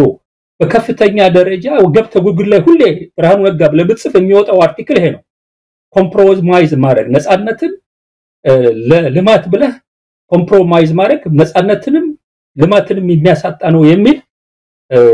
በሱ ብቻ አይደለም ዓለም ላይ ታወቁ ኢኮኖሚስቶችም ፖለቲካ ኢኮኖሚስቶችም በስፋት ያመኑበትን ነገር አዳብሮ በአማርኛ በመጻፍ በእንግሊዝኛ ጽፎ ያቀረበበት አርቲክል ነው የሚወጣልህ ያለው ዛሬ ተመልሶ ይሄው ሰውዬ አብይ አህመድ የቱርኩ ሞደርናይዘር ከማል አታቱርክ ነው የሚመስለኝ ኢትዮጵያን እየቀጠቀጠ ወደ ልማት መውሰድ ይችላል ብሎ እኮ የተናገረ ሰው ነው እኔ ምን አርግ ነው የምትለኛለህ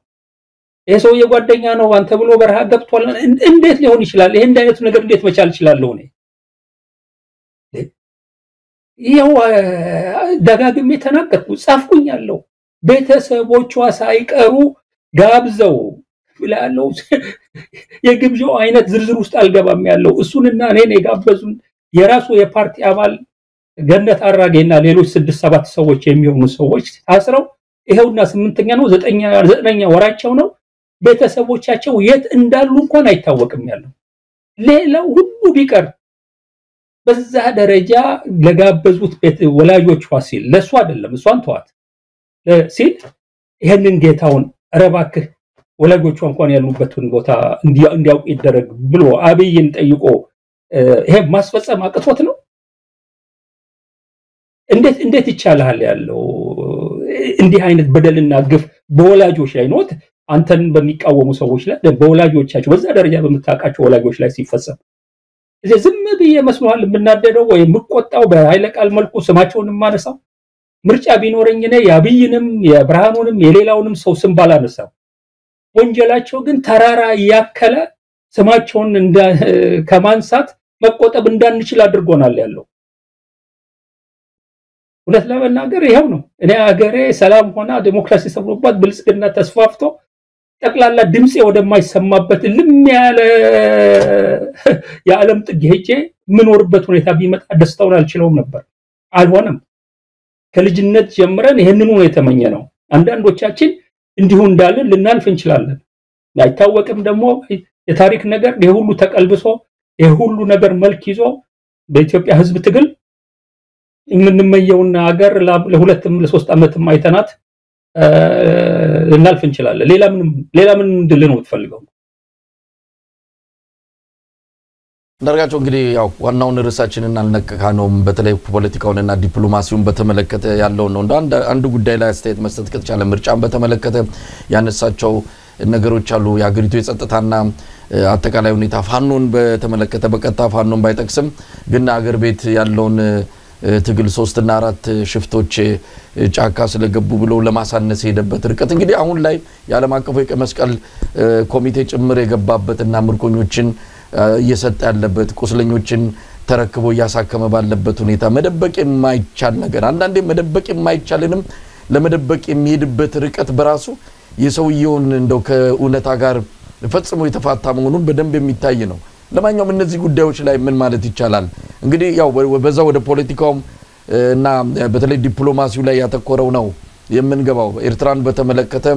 ያቀረባቸው ንግግሮች አሉ አንዳንድ ጊዜ ኡነት ዲፕሎማሲ ምንድነው በአንድ በመሪ ደረጃ ተራ ፌስቡክ ላይ ያሉ ወይም ደግሞ ዲጂታል ሰራዊት አክቲቪስቶች መናገር ቢችሉ አይፈረድም ግን መሪ ሆኖ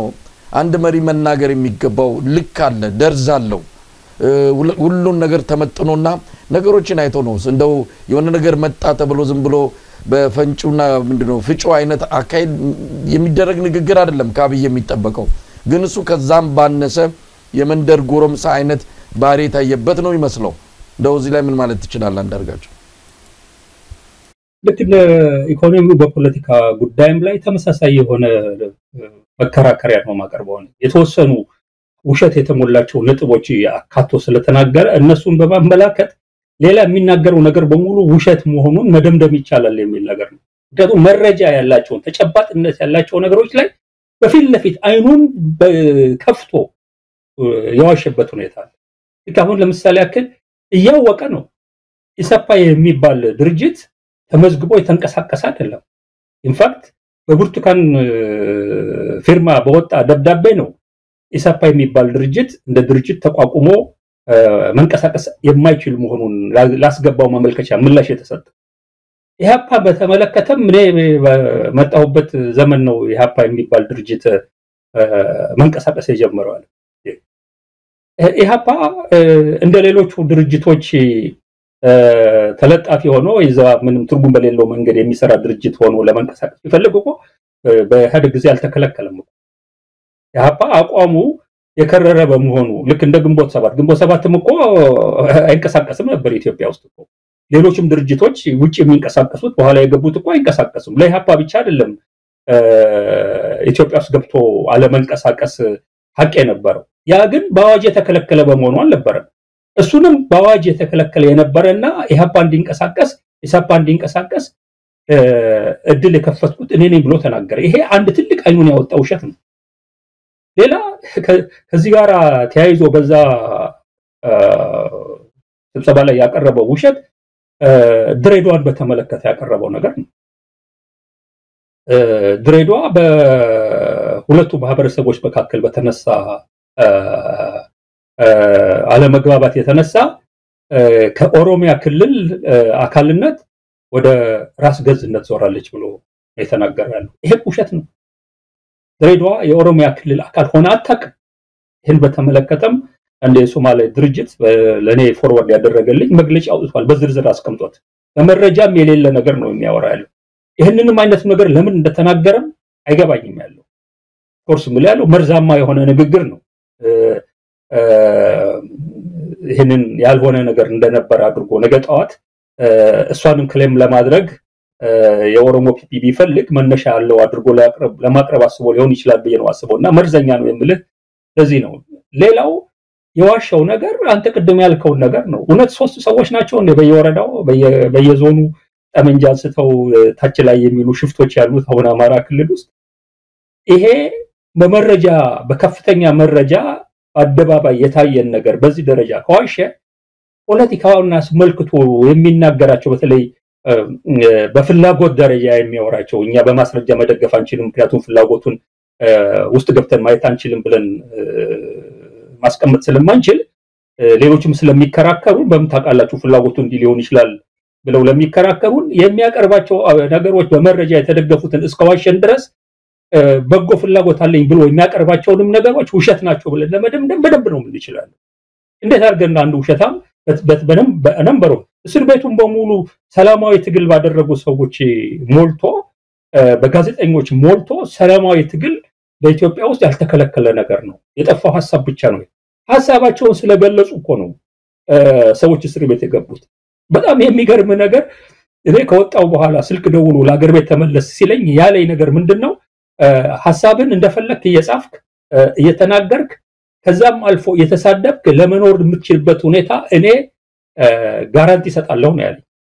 እና በዛን ዕለት እኔ ያልኩት እኔ እኮ ስለኔ አይደለም ወራው እስር ቤት እኮ የተጣበበ ነው ሐሳባቸውን በገለጹ ሰዎች እኔ ምንድነኝና ነው የተለየ ትሪትመንት የምሰጠኝ እኔ ከሀገር የወጣሁበት ምክንያት እኮ የግል ጉዳይ አይደለም ብዬ ነው ተመልሶ ወደ ሌላ ነገር እኔ ፖለቲካል አወራ አይደለም ብሎ ተመልሶ ይሄንኑ ጉዳይ ነው ዛሬም እዚህ ምክር ቤት ውስጥ እንደሚቻል አድርጎ ክልክል እንዳልሆነ አድርጎ እስር ቤቱን በእስረኞች አጣቦ ያዘበት ሁኔታ ነው በሰላማዊ ሌላ ያደረጉት ነገር ምን አለ እነ መስከረም አበራ እነ ክርስቲያን ታደለ እነ ዮሐንስ ቦያ ያለው ምንድነው ያደረጉት ያለው ምንም እኮ ያደረጉት ነገር የለም። በስር ደረጃ ብቻ አይደለም አሰቃቂ በሆነ የስር ደረጃ የማቀቁ ያለው ሐሳባቸው ስለገለጹ ነው። ነገር ግን እሱን እንደውም እዚህ ላይ እንደው ነገር ለመናገር ግርም ያለኝ ነገር አለ። እነዚህ ሰዎች ከፋኖ ከምናምን ጋር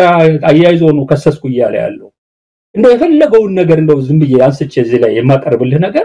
እንደው የፈለገውን ነገር ከነፍጥ ካነሱ አካላት ጋር ግንኙነት ነበራቸው ይባል። እንደው ስታስበው እነዚህ ሰዎች ከስብሃት ነጋ ከጌታቸው ረዳ ከጀነራል ጻድቃን ዛሬ አጠገቡ በእጁ ይዟቸው ከሚሄዱ ሰዎች የበለጠ ወንጀልና ጥፋት አጥፍተው ነው በዚህ ደረጃ በቀል በሞላው ስሜት እስር ቤት ውስጥ ሐኪም ቤት እንኳን ሄደው መታከም የማይችሉበት ደረጃ ቤተሰቦቻቸው በስነ ስርዓትና በወግ እንዳያቸው ያደረገ እንዲማቅቁ የሚያደርገው በምን ምክንያት ነው? እኔ እስከሚገባኝ ድረስ በሙሉ እነዚህ እስረኞች ሐሳባቸውን ነው የገለጹት ያለው። ክርስቲያን ታደለ ፓርላማ በተናገረው ንግግር ነው እስር ቤት የገባው። የት ቦታ ነው ታዲያ ሐሳብ በነጻ የመግለጽ በነጻ የመንቀላቀል? ይሄም ውሸት ነው። ስለዚህ ብዙዎቹ ነገሮች ውስጥ ገብተን በዝርዝር ማውራት ያለብን አይመስለኝም ያለው። በርካታ ውሸት ላይ የተመሰረቱ ነገሮች ስለተናገረ ሌሎቹም በሙሉ ከፖለቲካው ጋር ተያይዞ ይሰራሉ ምንመኛው ነገር ነው ምናምን ነገር ያለውን ነገር በሙሉ ውሸት አድርገን መውሰድ። አሁን ፓርላማው ጥቂት ሰዎች ቢጨምሩበት እንደው ተቃዋሚዎች ቢገቡበት ትንሽ ውበት እኮ ድምቀት ይኖረዋል ብሎ ተናገረ። የሚገርም ፓርላማውን ውስጥ ተቃዋሚዎች እንዲገቡ የሚለው ያለው ተቃዋሚዎች በስነ ስርዓቱ ተወዳድረው አሸንፈው በፓርላማ ውስጥ መብት ኖሯቸው የመሳተፍ ጉዳይ አይደለም። የሱም ፓርላማ እንዲያደምቁ ለማድረግ ነው ፍላጎቱ። እዚህ ላይ አንድ ነገር ልንገርህ እስከዛሬ ድረስ ተናግሬ የማላውቀው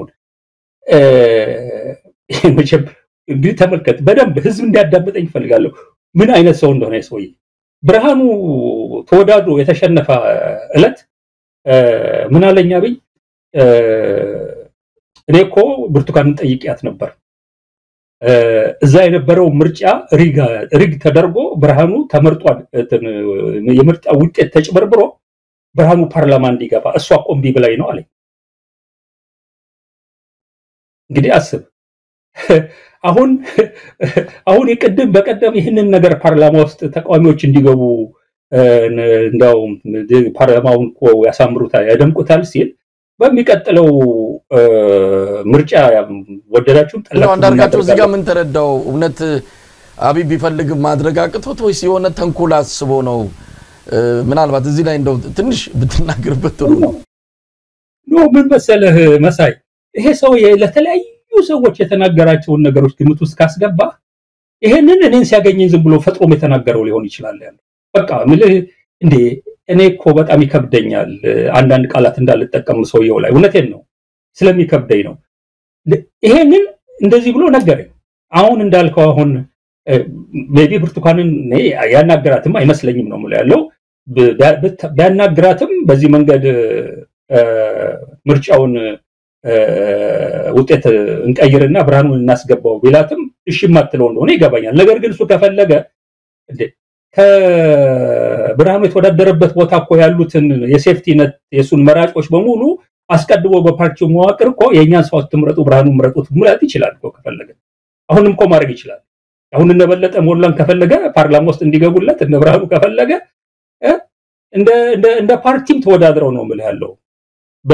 በሴፍቲ ኔት የያዛቸውን መራጮች በሙሉና የፓርቲ ሰዎችን በሙሉ በየከተማው ያሉትን በዚህ ቀጠና የምትመርጡት በለጠ ሞላን ብርሃኑ ነጋን ምናምን ነው ብሎ እኮ መመሪያ ሰጥቶ አስመርጧቸው ፓርላማ ላይ ያስገባቸው ይችላል። ምን ችግር አለ? ከፈለገም የምርጫ ውጤቱን ሪዛልቱን አስቀድሞ በማጭበርበር ድምጽ ኮረጆን በመስረቅና በመጨመርም ሊያስገባቸው ይችላል። ማን ይቆጣጠረዋል? እንዲህ አይነት ነገሮች የሚሰሩበት ሀገር ነው። የሚቀጥለው ምርጫ ስለ ምርጫ ሲያወራ የታዘብኩት ነገር ቢኖር የተወሰኑ ሰዎች ሊመጡ የሚችሉበት ግን ተመርጠው ሳይሆን ወይ በሌላ መንገድ ሳይሆን በዚህ አይነት ድራማ ሊገቡ የሚችሉበት ሁኔታ ሊኖር ይችላል እስከማለት ድረስ ነው ያሰብኩትና እንዲህ አይነት ተራ የሆኑ ጭምልቅልቅ የወጣ ነገር ውስጥ ገብቶ ፖለቲካውን ሲያቦካው ነው ያየሁት። እና ፖለቲካውን በተመለከተ ምንም እርባና ያለው ነገር የተናገረው ነገር የለም። ተጠብቅ የነበረው እንደው አንዳንድ ሰዎች እኔ እንኳን አይደለም የጠበቁት ያለው አንዳንድ ሰዎች የጠበቁት ሰዎች የጠበቁት አዲስ አመት ነው የመጣው በአዲስ መንፈስ በአዲስ ማመን የፖለቲካ እስረኞችን ፈቶ የተወሰኑ ነገሮች አድርጎ ፖለቲካውን አለ አይደለም ለሱ በሚጠቅመው መንገድም እንኳን እንደው ግን ሳኒታይዝ ለማድረግ ትንሽ መልክ ያለው ነገር አለው ብሎ ለማሰብ የሚያደርገው ነገር ይኖራል ብሎ ያሰቡ ሰዎች ነበሩ ያልጠበቁም ይሄ ያሰቡትንም ነገር አላደረገላቸው ለነዚህ ሰዎችም በዚህ መንገድ ነው የሄደው ስለዚህ ዝርዝር ውስጥ ገብተ ምንም የምትናገረው ነገር የለም ባቀረባቸው የፖለቲካ እሳቤዎች ላይ እንደው አንደርጋቸው እዚሁ ላይ ስለ ጌታቸው ረዳና ጻድቃን የተናገረው ነገር አለ እንደው ማን ይጠብቃል ጌታቸው ረዳና ከጻድቃን ጋር እኔ ስታይ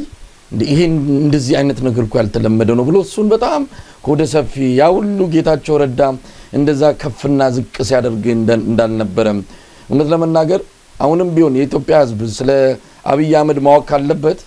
ጌታቸው ረዳ የተናገረውን ከአርካይቭ ላይ ፈልጎ ማዳመጥ አለበት ትክክለኛው አብይ ጌታቸው ያኔ የተናገረው ነው የፖለቲካ ድንክ ነው ያለው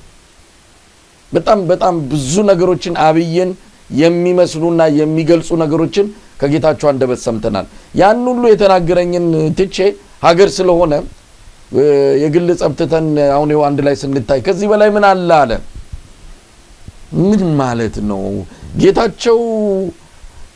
በራሱን ስብናውን አጥቶ የትግራይ ህዝብን ሁሉ ደፍጥጦ ለአብይ አህመድ ባደረ እንደው ሀገር በዚህ ሁኔታ ልትገለጽ ትችላለች ወይ እንዲህ አይነት አጎብዳጅነትና ተንሸራታችነት እንዴት ለሀገር የተደረገ መልካም ተግባር ተደርጎ ሊገለጽ ይችላል እኔ ይሄንን ጌታቸውንና የጻድቃንን እና የአብይን ግንኙነት አብይ ሆደ ሰፊ በመሆኑ በፍቅር እንደመር በይቅርታ እንሻገር የሚል እምነትና አቋም ያለው ሰው በመሆኑ የመጣ ነው የሚል እምነት የለኝም እውነት ለመናገር አሁን ቅድም የተናገርከውን በተለይ ጌታቸው አብይን ደጋግሞ የገለጸበትን ቋንቋና ሁኔታዎች ግምት ውስጥ አስገብተ እኔ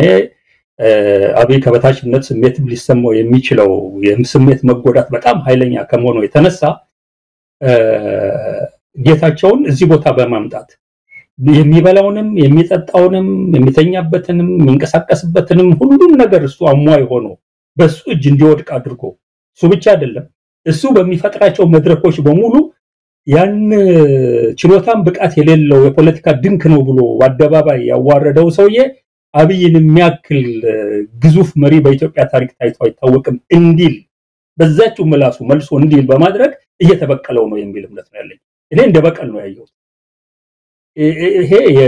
በቀለኛ የሆነ ሰው የሚፈጽመው ነው ጌታቸው ይሄን ይረዳል አይረዳም ሌላው ህዝብ ይረዳል አይረዳም እኔ አይገባኝም ያለው ይሄ ግን ደንበኛ በቀል ነው ላደረገው ነገር ከዚህ በላይ አንድን ሰው ልትበቀለው የምትችልበት ልታዋርደው የምትችልበት ሌላ ምንም መሳሪያ የለም ይሄ ሰውዬ ብታገለው ምንም እንደዚህ አይዋረድልህም ያለው ሌላ ቦታ ላይ ስራ ፈልጎ እንዲገባ ብታደርገው በዚህ ደረጃ አይዋረድልህም ነገር ግን አምጥተህ በዛው መላሱ በዛው አፉ እርሶን የመሰለ አርቆ አሳቢ ቪዥነሪ የለም እንዲል ስታደርገው አምሹር ይሄንን የጌታቸውን ንግግር እኔ እርግጠኛ ነኝ አብይ ቢሮው ውስጥም ይሁን መኝታ ቤቱ ወይ ሳሎን ቤቱ ቪዲዮን እየከፈተ እየደጋገመ እየሳቀ እንደሚያዳምጠው እርግጠኛ ነኝ አዎ እንዲህ እንድትናገር አደረኩህ አንተ ምናምን ያለ እየተሳደበ እንደሚያየው እርግጠኛ ነኝ በዚህ መልኩ ነው ማየት ያለብህ አንተ ሌላ ነገር ያለው አይደለም ይሄ ሀገር ይጠቅማል ሰላምና እርቅ በማምጣት ምናምን ነገር እንደዚህ አይነት ነገሮች ጋር የተያያዘ ነገር አይደለም ቅድም በያለው እኮ ሰላምንማ እርቅማ ፍቅርንማ የመሳሰሉት ነገሮች የሚወድ ቢሆን ኖሮ ከሰባትም ከጌታቸውም ከጻድቃንም ጋር ሲወዳደር ምንም ጥፋት የሌለባቸው ዜሮ ጥፋት ያለባቸው ሰዎች እስር ቤት ጨምሮ በዚህ ደረጃ እንዲማቀቁ አያደርግም ነበር የበቀል እርምጃ ሆኖ ስላገኘው የሚያደርግ ነው ብዬ ነው ማስበው እንደው አቶ አንደርጋቸው እዚህ ላይ ምናልባት አንዳንዶች እንደ አብይ ጥንካሬም እየወሰዱት ይገኛሉ የትም ፍጪው ዱቄትን አምጩ ነው አብይ አህመድ በአቅም ማነስም ይሁን በአምባገነንነትም ይሁን በድንቁርናም ይሁን በምንም ይሁን ብቻ እነዚህን ሰዎች ከእግሩ ስር እንዲነጠፉ አድርጓል ብርሃኑ ነጋን የሚያህል በኢትዮጵያ ፖለቲካ ውስጥ እሱ ፖለቲካ ሲናገር ነው ምን ሰማው ፖለቲካ የሚመስለን ብርሃኑ ሲናገር ነው ብለው በሱ ተስበው በሱ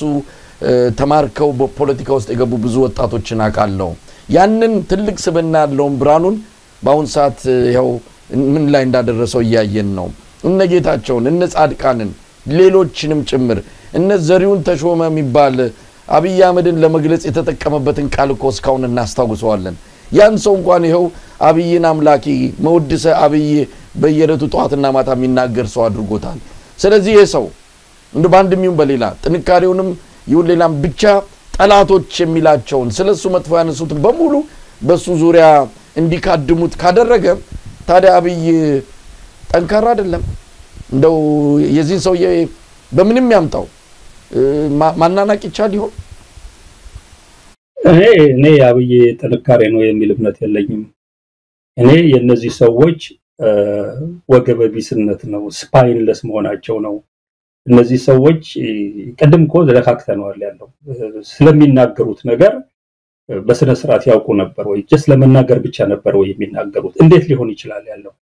ቋንቋ ዕውቀት ድርጊትን ይገዛል ነው 2500 ዓመት እድሜ ያለው ብዙ ያነጋገረ ፍልስፍና ነው በሚገባ አንድ ነገር ካወቅ ከዛ ነገር ውጪ መስራት አትችልም ነው እንግዲህ አንዱ ትልቁ ፍልስፍና ሊቅ ፕሌቶ የሚያቀርበው መከራከሪያ ነው ስለ ፍትህ በሚገባ ያወቀ ሰው በምንም አይነት መንገድ ኢፊታዊ የሆነ ነገር ሊሰራ አይችልም ነው የሚለው ስለ ዲሞክራሲ አውቃለሁ ብለህ አምባገነን መሆን ከቻልክ ስለ ዲሞክራሲ አታውቅም ነው እንጂ ሌላ ምክንያት አይደለም የሚሰጥ ያለው ይሄ የኢትዮጵያ ኤሊት ዕውቀት ነው እኔ ጥያቄ ውስጥ እንዲገባ ያደረገኝ እነዚህ ሁሉ በመመለከትበት ሰዓት ላይ ቅድም የዘረዘርናቸውን ወንጀሎች በሙሉ እየፈጸመ ካለ መንግስት ጋራ በቁርባን ደረጃ ቆረብክ በሚመስል ደረጃ የምትሄድበት ምክንያት ያብይ ጥንካሬ ነው እስቲ ገለጽልኝ እንዴት ሊሆን ይችላል ያለው ቅድም ዘርዝረናቸዋል አይደለም መድገም የለብንም ያለው እልቂቱን አጠቃላይ በድሮን የሚጨፈጨፈውን የሚያልቀውን ህዝብ ና አይን ባወጣ መንገድ የፈተፈጸመ ያለውን የጭካኔ እርምጃ ተነጋግረናል ይሄንን በሙሉ እየተመለከትክ እየሰማ አብይ አማስር የምታድር ከሆነ እኔ አብይ ጥንካሬ ነው የሚል እምነት የለኝም አንተን ነው የምጠይቀው እንዴት አድርጎ ነው ጥንካሬ ሊሆን የሚችለው አብይ ጥንካሬ ያለው ነው ብዬ የማምነው ነገር ቢኖር በሚወስዳቸው በጎና ቀና እርምጃዎች አገር በማልማት ሰላም በማምጣት በማረጋጋት በመሳሰሉት ነገሮች በሚወስዳቸው እርምጃዎች ተጻረውት ቆሞ የነበሩትን ኃይሎች በሙሉ አሳምኖ ወደ ራሱ ስቦ ቢሆን ነበር አብይ ጠንካራ ነው የሚለው አብይ በዛ ደረጃ ሊገለጽ የሚችል ጥንካሬ በሌለው ሰዓት ላይ በምኑ ነው የሚገለጽ ያለው በማጭበርበር ላይ ነው ለማጭበርበር ከሆነ ችሎታው የተጭበረበሩት ሰዎች ደካማነት እንጂ ያብይ ማጭበርበር ችሎታ አይመስለኝም ስለዚህ ይሄንን በስነ ስርዓት ማየት ያለብን ይመስለኛል የሰዎቹን ድክመት የሰዎቹን ቅሌታምና ወራዳነት የሚያሳይ ካልሆነ በስተቀር የሰው ጥንካሬው ቀደም ባልኩ መንገድ ነው መገለጽ ያለበት ጥንካሬ ፖዚቲቭ የሆኑ ነገሮች ነው ሊገልጹት የሚገባው አዎንታዊና በጎ የሆኑ ነገሮች ናቸው የመጥፎ ነገሮች ጥንካሬ የለም የመጥፎ ነገሮች ጥንካሬ ከሰይጣን ጋር ብቻ ነው ተያይዞ ሊመጣ የሚችለው የሰው ልጅ ሰይጣን አይደለም ያለው የሰው ልጅ በሚያሰፍነው ሰላም የሰው ልጅ በሚያመጣው ብልጽግና የሰው ልጅ በሚያስከብረው መብት በመሳሰሉት ነገሮች ነው ተለክቶ ጠንካራ መባል ያለበት በዚህ መለኪያዎች አብይ በኢትዮጵያ ውስጥ ምን አመጣ የነበሩት መንግስታት በሙሉ የተሻለ ነው አንድ ጉዳይ አንስታል እንደውም የነጌታቸው ነገር ሲያወራ አዛው ያዳመጥኩት እንትን ያለኝ እንደኔ በደርግ ጊዜም በኢህአዴግም ጊዜ አብሮ ሲፋለሙ የነበሩት ሰዎች ስልጣን ላይ አምጥቶ ከጎኑ ያደረገ የለም የሚል በኢትዮጵያ ታሪክ ነው ያለው በደርግ ጊዜ በኢህአዴግ ጊዜ ላይ ኖር ይችላል ያለው የደርግ ጊዜም አንዳንድ ነገሮች ሊሆኑ ይችላሉ ይገምታሉ ነገር ግን ከዛ ፊት የነበሩት እኮ ያው እንግዲህ ተመልከት የነገስታት ዘመን በሚባሉበት ሰዓት ላይ እኮ አብይ ከሚያወራው በላይ የተሰሩ ነገሮች አሉ ያው ለበጎ እና ጼምኒልክ እኮ የንጉስ ተክለ ሃይማኖትን ጦርነት ላይ የቆሰሉትን ቁስል ራሳቸው እኮ ውሃ አምጥተው እግራቸውን ነው ቁስላቸውን አጥበው የጠገኑት ያለው እንዲህ አይነት ስራዎች የሚሰሩበት በጦር ሜዳ ላይ ከተሸናነፉ በኋላ ያሸንፉትን ሰው መልሶ የነበረበትን ሀገረ ገዥ አድርገው መልሶ የሚሸሙበት ሁኔታ ነው የነበረው በጦር ሜዳ የተማረከን ሰው የመከላከያ ሚኒስቴራቸው አድርገው እስከ መሾም ሄዱበት ሁኔታ ነው በእምትመለከተው። እነዚህ አይነት የቆዩ በስነ ስርዓትና በወግ ለሀገር አንድነት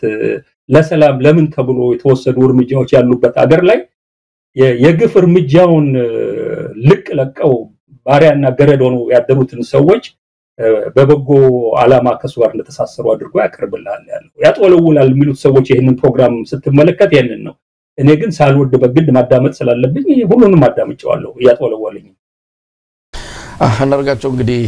ከኤርትራ ጋር በተያዘ ከአጠቃላይ ዲፕሎማሲውን አብረን እንመለከተው እንችላለን። የኢትዮጵያ ዲፕሎማሲ የት ነው ያለው? አብይ አህመድ ዛሬ በኢትዮጵያ ሰማይ ላይ በኢትዮጵያ ምድር ላይ አንድ የሆነ መስመር አስምሯል። ያንን መስመር ያልተከተለ ባዳ ነው፣ የተከተለ ደግሞ አርበኛ ነው የሚል ብያኔ እንዲሰጥ ያደረገ ነው። ያ መስመር የብልጽግና መስመር ነው። ኢትዮጵያ ያሰመረችው አይደለም። ከኢትዮጵያ ጥቅም አንፃር ዘላቂ ጥቅም ከግራጎን ከላይ ከታች በደንብ ተሰልቶ የተሰመረ መስመር አይደለም። አብይ አህመድ ያሰመረው ነው። አንዳንዶች ይገርመኛል፣ አንዳንዶችንም የፖለቲካ አቅምና ግንዛቤ እንድንጠይቅ አድርጎናል። ከብልጽግና ውጪ ያሉ ገና የአሰብ ጉዳይ የባህር በር ጉዳይ ተነሳ ብለው ከአብይ ጋር አብረን ከበሮ ካልደለቀን ብለው ግድ የለም ይሄን ነገር በሰከነ መልኩ እንመልከት ብሎ ደሳለኝም በፓርላማ ሲጠይቅ አሁን ላይ ደሳለኝን የኤርትራን ባንዲራ አልብሶ የኤርትራ ወኪል ያደረጉ እዚህም እዚያም ስሙን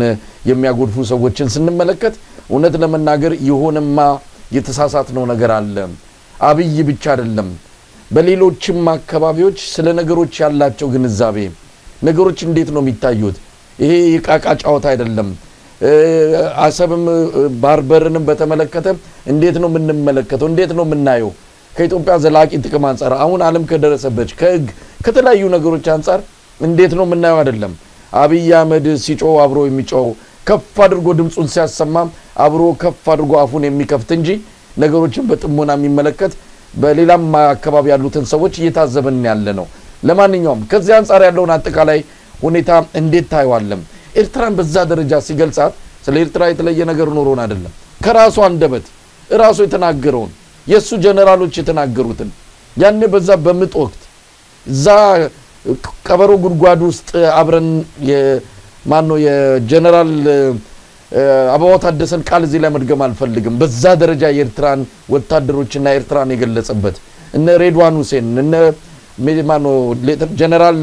ማመር ተሰማ እነዚህ ሰዎች ያሉትን እንግዲህ በአርካይቭ የተቀመጠ ነው። ሰው ፈልጎ መስማት ይችላል። ዛሬ አብይ አህመድ እዛ ሶማሌላንድ ሄዶ ቁማር ተበልቶ አንካራ ሄዶ ሌላ ቁማር ተበልቶ ዛሬ ደግሞ ይሄንን ይዞ ሲመጣ አብረን ከበሮ ካልመታን እኛ ኢትዮጵያዊ አይደለንም እኛ ባንዳንን የሚል የሆነ መስመር እየተሰመረ ነው። ለማንኛውም በዚህ ዙሪያ ያለ ምልከታ ምንድነው? ፓርላማ ላይ ብዙ ነገር አንስቷል አብይ አህመድ።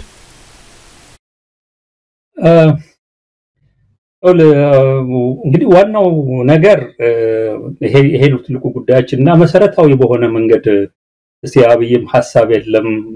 የላቸውም ይላል የሱ ደጋፊዎችም ይሄንን የሚያምኑ ስለሚመስለኝ በተወሰነ ደረጃ ወደ መሰረታዊ ወደ ሆኑ ከዲፕሎማሲ ጉልበት ጋር የተያዙ ነጥቦችን እናንሳ። ዋናው ትልቁ ነገር አንድ አገር የመሰረታዊ የሆነ የፖለቲካ የዲፕሎማሲ አቅም ልትገነባ የምትችለው የረቀቁ የዲፕሎማሲ ሰዎች ስላሏት አይደለም። ሲጀምር ችሎታ ብቃት ያላቸው የሚጠቅሙት ነገር አለ እነሱ። የአንድ ሀገር ትልቁ ጉልበት የዲፕሎማሲ ጉልበት የሚመነጨው በሀገሩ ውስጥ ካለው አጠቃላይ ሁኔታ ነው። ብዙ ሰዎች እንደውም ይሳሳታሉ። አሁን የአፄ ሥላሴ ዲፕሎማቶች ችሎታ ነበራቸው ይሉሃል እና በዛ ችሎታቸው ኢትዮጵያን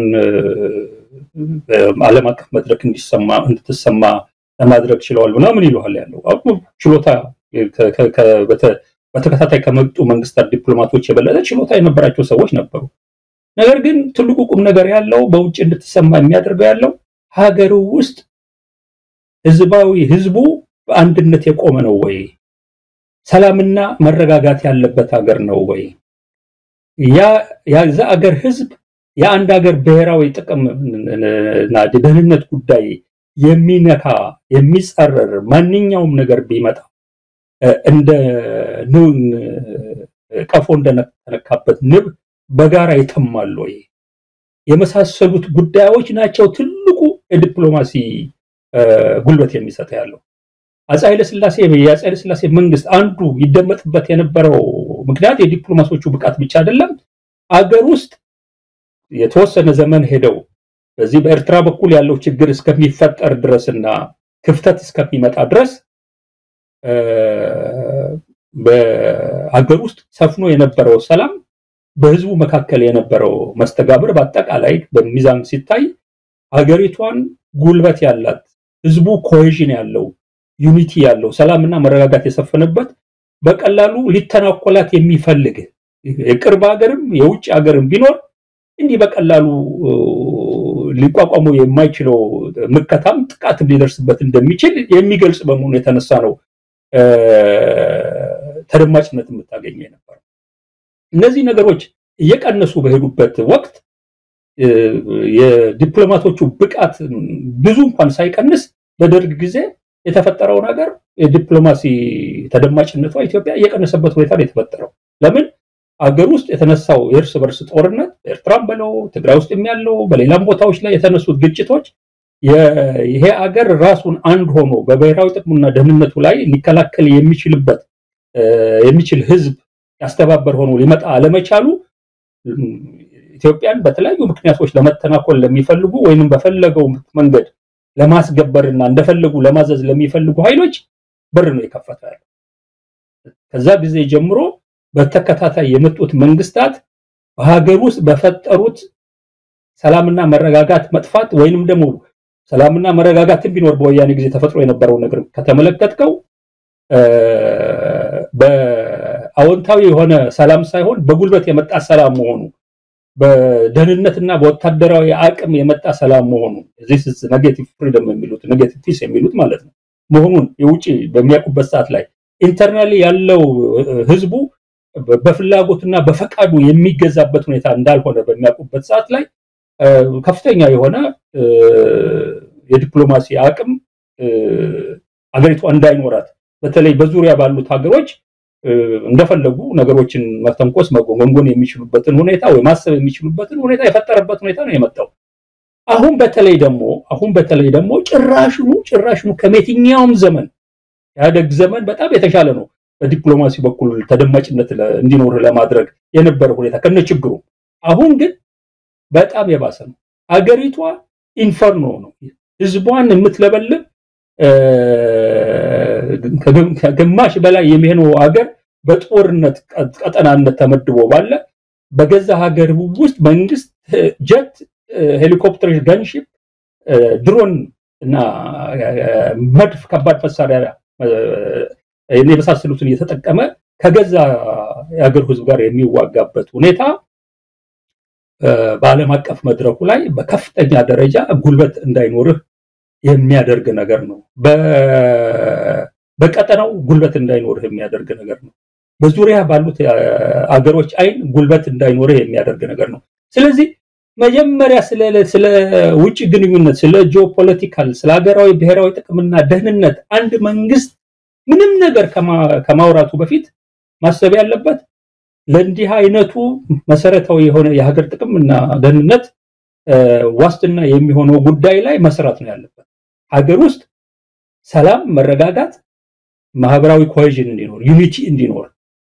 ህዝብ ሀገር ውስጥ ብቻ የሀገር ውስጥ ነገር መልክ ስታስይዘው ውጪ ያለው መልክ ይዛል ያለው ተመሳሳይ ሆነ የሀገር ውስጥ ያለውን አንድነት ማምጣት በተጀመረ በዳያስፖራ ያለውንም በሚሊዮን የሚቆጠር ኢትዮጵያዊ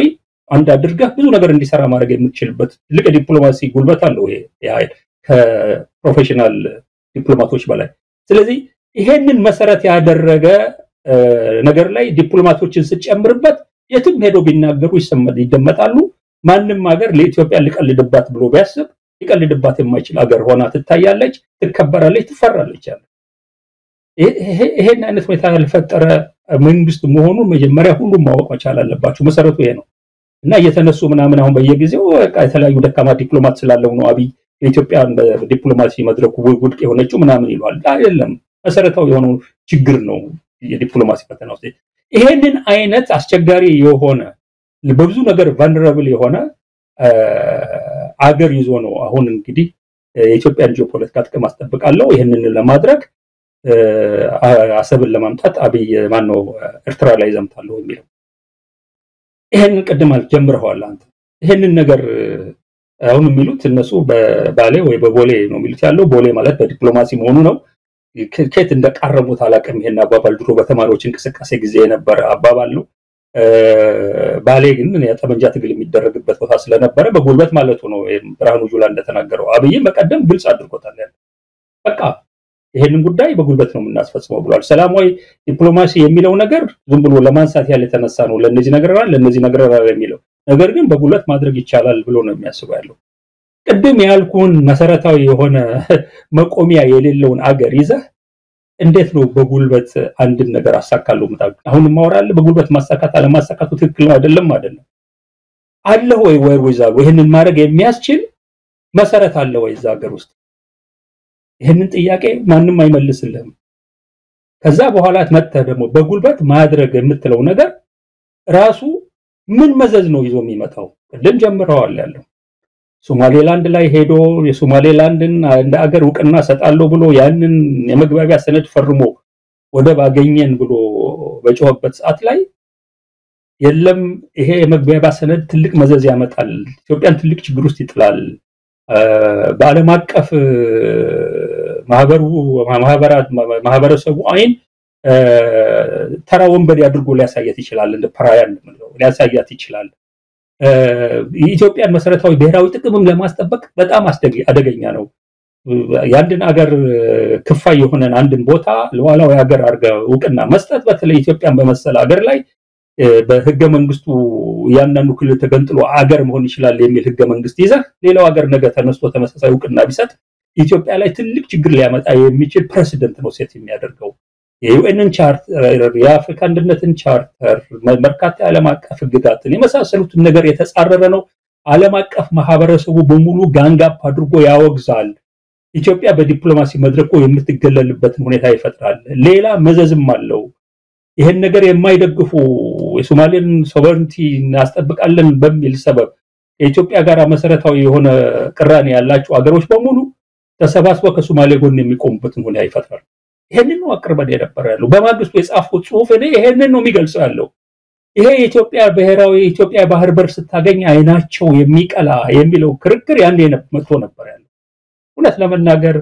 በዛን ጊዜ የጻፍነው ነገር ኢትዮጵያ ሶማሌን ከሶማሌ ላንድ ወደብ ስላገኘች አይናችን ቀልቶ ነው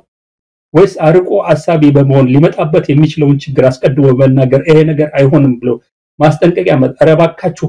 ብሎ መማጸን ነው ያደረግነው እና መዘዙ ምንድነው ይሆናል ይሄው ቱርክ ግብጽ አሁን በቅርቡ ሳውዲ አረቢያ እነዚህ በዛ አካባቢ በሶማሌ እና በቀይ ባህር አካባቢ ከዚህ በፊት ያልነበራቸውን ፕሬዘንስ ሶማሌ ውስጥም ጭምር የገቡበትን ሁኔታ ያመጣው ይሄ አብይ እንደፈለገ ተነስቶ ሄዶ የፈረመው የመግባቢያ ሰነድ ነው ምን ተገኘ ይሄንን ነገር አሁንም እንግዲህ ተመልከት አሁንም ተመሳሳይ በሆነ መንገድ ነው ሄዳለሁ ይያለ ያለው ይሄኛው ደግሞ ጭራሹን የመግባቢያ ሰነድ መፈረም አይደለም ይሄኛው መሳሪያ አንስቼ ነው የሚለው ያንድን ሉዓላዊ የሆነ አገር በመሳሪያ ጉልበት ወርሬ ወደ ቢጄ እመለሳለሁ ጉሮሽ ባይ ያስባልኩ ነው ይያለ ያለው አሁን ይሄንን ቀደም ያስቀመጥኩት ነገር አለ ይችላል አይችልም ሌላ ጉዳይ ነው ወደ ኋላ መጣበታለሁ እሱ ደግሞ በደንብ መነገር ያለበት ጉዳይ ነው ነገር ግን በዓለም አቀፍ ኮሚኒቲው አቋያ በተባበሩት መንግስታት የአፍሪካ አንድነት ድርጅት የአውሮፓ ዩኒየን ሌሎችም ካሁኑ ማስጠንቀቂያ አፍሪካ አንድነት ድርጅት ቆን አልገባ ሌሎቹ ካሁኑ በዚህ ጉዳይ ላይ ማሳሰቢያ ሰጥተዋል ያለው ለአሜሪካ አይነት ተመሳሰሉት አገሮች ማሳሰቢያ ሰጥተዋል ያለው የአውሮፓ ዩኒየን ማሳሰቢያ ሰጥተዋል ያለው ለቻይናም ይሁኑ ለራሺያ በዚህ ጉዳይ ላይ ምን አቋም ሊወስዱ እንደሚችሉ ጠንቋይ መቀለብ የለብም ያለው ኤርትራ ከቻይና እና ከራሺያ ጋር ያላት ግንኙነት ከኢትዮጵያ በላይ የጠበቀ ነው በክፉም በደጉም ከራሺያ ጋር በመቆም ማንነቷን አስመስክራለች የቆመች አቋሟ ትክክል ነው አይደለም ሌላ ጉዳይ ነው ነገር ግን በፖለቲካ ስሌት የተጫወተችው ጨዋታ ራሺያ ጋር ያላት ግንኙነት በጣም ጥብቅ ነው ከቻይና ጋር ያላት ግንኙነት በጣም የጠበቀ ነው ያለው ከቻይና ጋር ያለው ግንኙነት ኢሳያስ አፈወርቂ ለአንድ ነው ለሁለት ዓመት ገና ወጣት እያለ ቻይና ሄዶ የደፈጣ ውጊያ እና የፖለቲካ ትምህርት ከቻይና ከመውሰዱ ጀምሮ የተሳሰረ ግንኙነት ነው ያለው እና እንዲህ ዝም ብሎ አብይ አህመድን ለመሰለ ለአሜሪካኖች ሞታለው በዚህ በኩል ልሰልላለው የሚል የሚቆምበት ነገር ለማይታወቅ ሰው የትኛውም ሀገር አምኖ ድጋፍ ሊሰጠው የሚችልበት እድል የለም። አሁን ያየነው የመጣነው ነገር አለ። የትራምፕ መንግስት ከአብይ የበለጠ ከኤርትራ መንግስት ጋር ነው ግንኙነትን ያጠራከረ ያለው እና ዓለም አቀፍ ሁኔታው የሚያደርገው ነገር እንዴት ነው የሚደረገው? በዚህ ደረጃ ውግዘትና እንግዲህ ተመልከት የአረብ ሀገሮችን ጨምር እዚህ ላይ የአረብ ሊግን ጨምር የእስልምና እምነት ተከታዮች ሀገሮችን ጨምር እነዚህ በሙሉ በሶማሌ የመግባቢያ ሰነድ ላይ አቋም ወስደው ውግዘት ያካሄዱ ናቸው እና በከመላው ዓለም ጋራ በተቃርኖ የሚቆም ነገር ሊያደርግ ነው የሰውዬ እየሄደ ያለው። ስለዚህ በዲፕሎማሲ መድረኩ በከፍተኛ ደረጃ የተገለለ ነው። ሁለተኛ ዝም ብለው ደግሞ የማያዩ አሉ። እንዲሁ ዝም ብለው ማውገዝ ብቻ ሳይሆን ይሄ ያካሄድ ጥቅማችንን ይነካል፣ ሴኩሪቲያችንን ይነካል፣ የደህንነት ዋስትናችንን የሚነካ ነው የሚል የቅርብና እዛው አካባቢ ያሉና በዚሁ ደግሞ በድንበር ዙሪያ ያሉ ሀገሮች በሙሉ አሉ። አሁን አብይ እንደሚናገረው በኤርትራ ያለ ህዝብ ቁጥሩ 2 ሚሊዮን ስለሆነ እሱን በአንድ ጊዜ ወጥ ማድረግ እንችላለን አይነት ነገር ነውና ጅቡቲ ምን ይሰማታል እንዲህ አይነት ቋንቋስ? ከኤርትራ ህዝብ ቁጥር ያነሰ ቁጥር ያላት ጅቡቲ ናት። በህዝብ ቁጥር ማነስ ከሆነ እኮ ጅቡቲንም እንደዛ ሊላት ይችላል። ምን ችግር አለው? እንደውም ጅቡቲ የ90 ዓመት ሊዝ ተሰጥቶ አብዮቱ ስለመጣና መንግስት ትኩረት ወደ ሌላ ስለሄደ በግፍ የሄደች ናት ተብሎ ነው በዝርዝር እየቀረበ ያለው። ስለዚህ ያንን የሊዝ ጉዳይ አንስቶ ጉልበቱን ተማምኖ ጅቡቲ ላይ ስለምን አይዘምትም ያለው ቁጥሩም ትንሽ ነው። በዚህ መንፈስ ነው እንግዲህ እየተናገረ የነበረው እና ሊፈጥር የሚችለው የደህንነት ስጋት ሶማሊያ ውስጥ ሊፈጥር የሚችለው ቅርብ የሆኑ ግንኙነቶች አሉ። ኬንያ ውስጥ ሊፈጥር የሚችለውን ስጋት፣ በሱዳን ላይ ሊፈጥር የሚችለውን ስጋት በሙሉ በዙሪያው ያሉት አገሮች በሙሉ በስጋት ነው የሚመለከቱት ያለው። እውነቱን ንገረኝ ካልከኝ እኔ ባለኝ ግንኙነት ሜቢ ሰሞኑን ደሙስ ከፈላ የተናገረው ነገር አንዳንዱን እንቅስቃሴን ሴንስ አድርጎት ሊሆን ይችላል ብዬ ነው ማስበው። አብይ አህመድ የቀጠናው ጠንቅ ነው የማይል አንድም ሀገር የለም አፍሪካ ቀንድ በቃ ሁሉንም ሀገሮች ነው መነግረህ ያለው። ስለዚህ እነዚህ በሙሉ ይሄንን አይነት ድርጊት ማውገዝ ብቻ አይደለም በሚችሉት መንገድ በሙሉ ይሄንን አይነት ቅዠቱ እንዳይሳካለት ወረራ ከተደረገበት ህዝብ ጎን መቆማቸው የማይቀር ነው። ይሄንን አይነት ችግር ሊያመጣ የሚችል ብሎ አድሮም በየትኛውም በኢትዮጵያ ዙሪያ ባሉ ሀገሮች ኢትዮጵያ አስተማማኝ የሆነ የባህር አክሰስ ወይ በባህር መውጫ እና መግቢያ ማግኘት የምትችልበት እድል ጭራሽኑ ዘግቶ ሊያርፍ የሚችል ፕሮጀክት ነው ይዘመጣለው። ይሄ የኢትዮጵያን ብሔራዊ ጥቅምና ደህንነት የሚያስከብር እርምጃ ነው ወይ ነው እኛ ጥያቄ ያቀረብን ያለው ነው ወይ አይደለም ነው? ህጋዊ በሆነ መንገድ ሰላማዊ በሆነ መንገድ ይሄንን ችግር መፍታት የሚቻልባቸው መንገዶች እጅግ አሰልቺ አስመራሪ ቢሆኑም ከዚህ ውጪ ሌላ መንገድ የለውም። ሌላው መንገድ የጥፋት መንገድ ነው። ኢትዮጵያ መውጣት ከማትችልበት የዲፕሎማሲ ቅርቃር ውስጥ የሚጨምራት ነው። ሁለተኛ ቅድም እንዳልኩ መሰረታዊ ጥቅሟን ለረጅም ጊዜ ሌላ መንግስት መጥቶ ሬቶሪክን ቀይሮ ሌላ ነገር ብሎ መልካም ግንኙነት ከጎረቤት ሀገራት እስከሚመሰረት ድረስ ምንም መውጫ መግቢያ ማግኘት በማትችልበት ደረጃ ታስራ እንድትቀር ሊያደርግ የሚችል እርምጃ ሊሆን ይችላል የሚል ስጋት ነው ያለኝ። ሌላው ከዚህ ጋር መነሳት ያለበት ይሄ በጦርነትና በጉልበት ወስታለው የሚለውን ነገር በደንብ አስቦበታል ወይ ይሄ ሰውዬ? ምን ተማምኖ ነው ይሄንን የሚናገረው? እዛ ሲናገር ሰምተዋል ያለው እንግዲህ ተማምኖ ምንለው በቃሉ የተናገረውን ነገር ነው። በደንብ ዝግጅት አለን ነው የሚል ያለው። የተማመነው በሰራዊቱ እንደሆነ ነው የሚናገረው ያለው። እንደ ይሄንን በተወሰነ ደረጃ አፍታቶ መመልከት ይጠይቃል ያለው። ምክንያቱም ስቲል ከብሔራዊ ጥቅም ከኢትዮጵያ ብሔራዊ ጥቅምና ደህንነት ጋር የተያያዘ ነው። ይሄንን በደንብ አድርጎ መመልከት እውነት አሁን እሱ የሚለውን አይነት ወታደራዊና የሰራዊትና የመከላከያ ጥንካሬ ያለው ወይ? አማራ ክልል ገብቶ እየተነፋደፈ ያለ ኦሮሚያ ውስጥ የሚደረገውን ትግል ማስቆም ያልቻለ በከፍተኛ ደረጃ እያለቀ በከፍተኛ ደረጃ እጁን እየሰጠ በከፍተኛ ደረጃ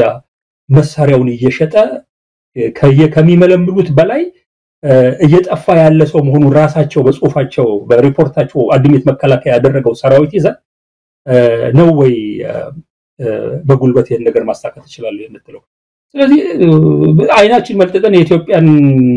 ወታደራዊ አቅም መመርመር አለብን። ወታደራዊ የሆነው ነገር በዚህ መልኩ ከሆነ የሚያየው የለውም ይሄ ነው እኛ ምናልባት እዚህ ላይ ይሄንን ጉዳይ ስታነሳው ምክንያቱም ሰሞኑን በሰፊው ሲያነሳ ነው ስላለ በደንብ እንድትሄድበትምና ለተመልካቾች ግልጽ የሆነ ነገር አንተንም ጨምሮ ይሄንን ሐሳብ የምትቃወሙትን እኛም በዛው ውስጥ ተካተናል። የተለየ አጀንዳ እንዳለን ኢትዮጵያ የባህር በር እንዳይኖራት ፈጽሞ ፍላጎት እንዳለን ኢትዮጵያ እንዲ ተቆልፋ እንድትቀር እንደምንፈልግ ከዛ ይልቅ አብይ አህመድ የዘመናት ጭንቀት እሱ ብዙ ብሎታል እንኳን ለውጡ ከመምጣቱ በፊት ሁሉ ውስጥ የነበረ ምንናገር በመድረካተን እንጂ ያለ ሲናገር ነበርና ዛሬ አርበኛ እየተጫወተ ነው ያለው። ለማንኛውም አንዳርጋቸው እንደው ግልጽ በሆነ ቋንቋ መነገር ካለበት ነው። አንደኛ ሁለት ነጥቦች እንዲነሱ ነው።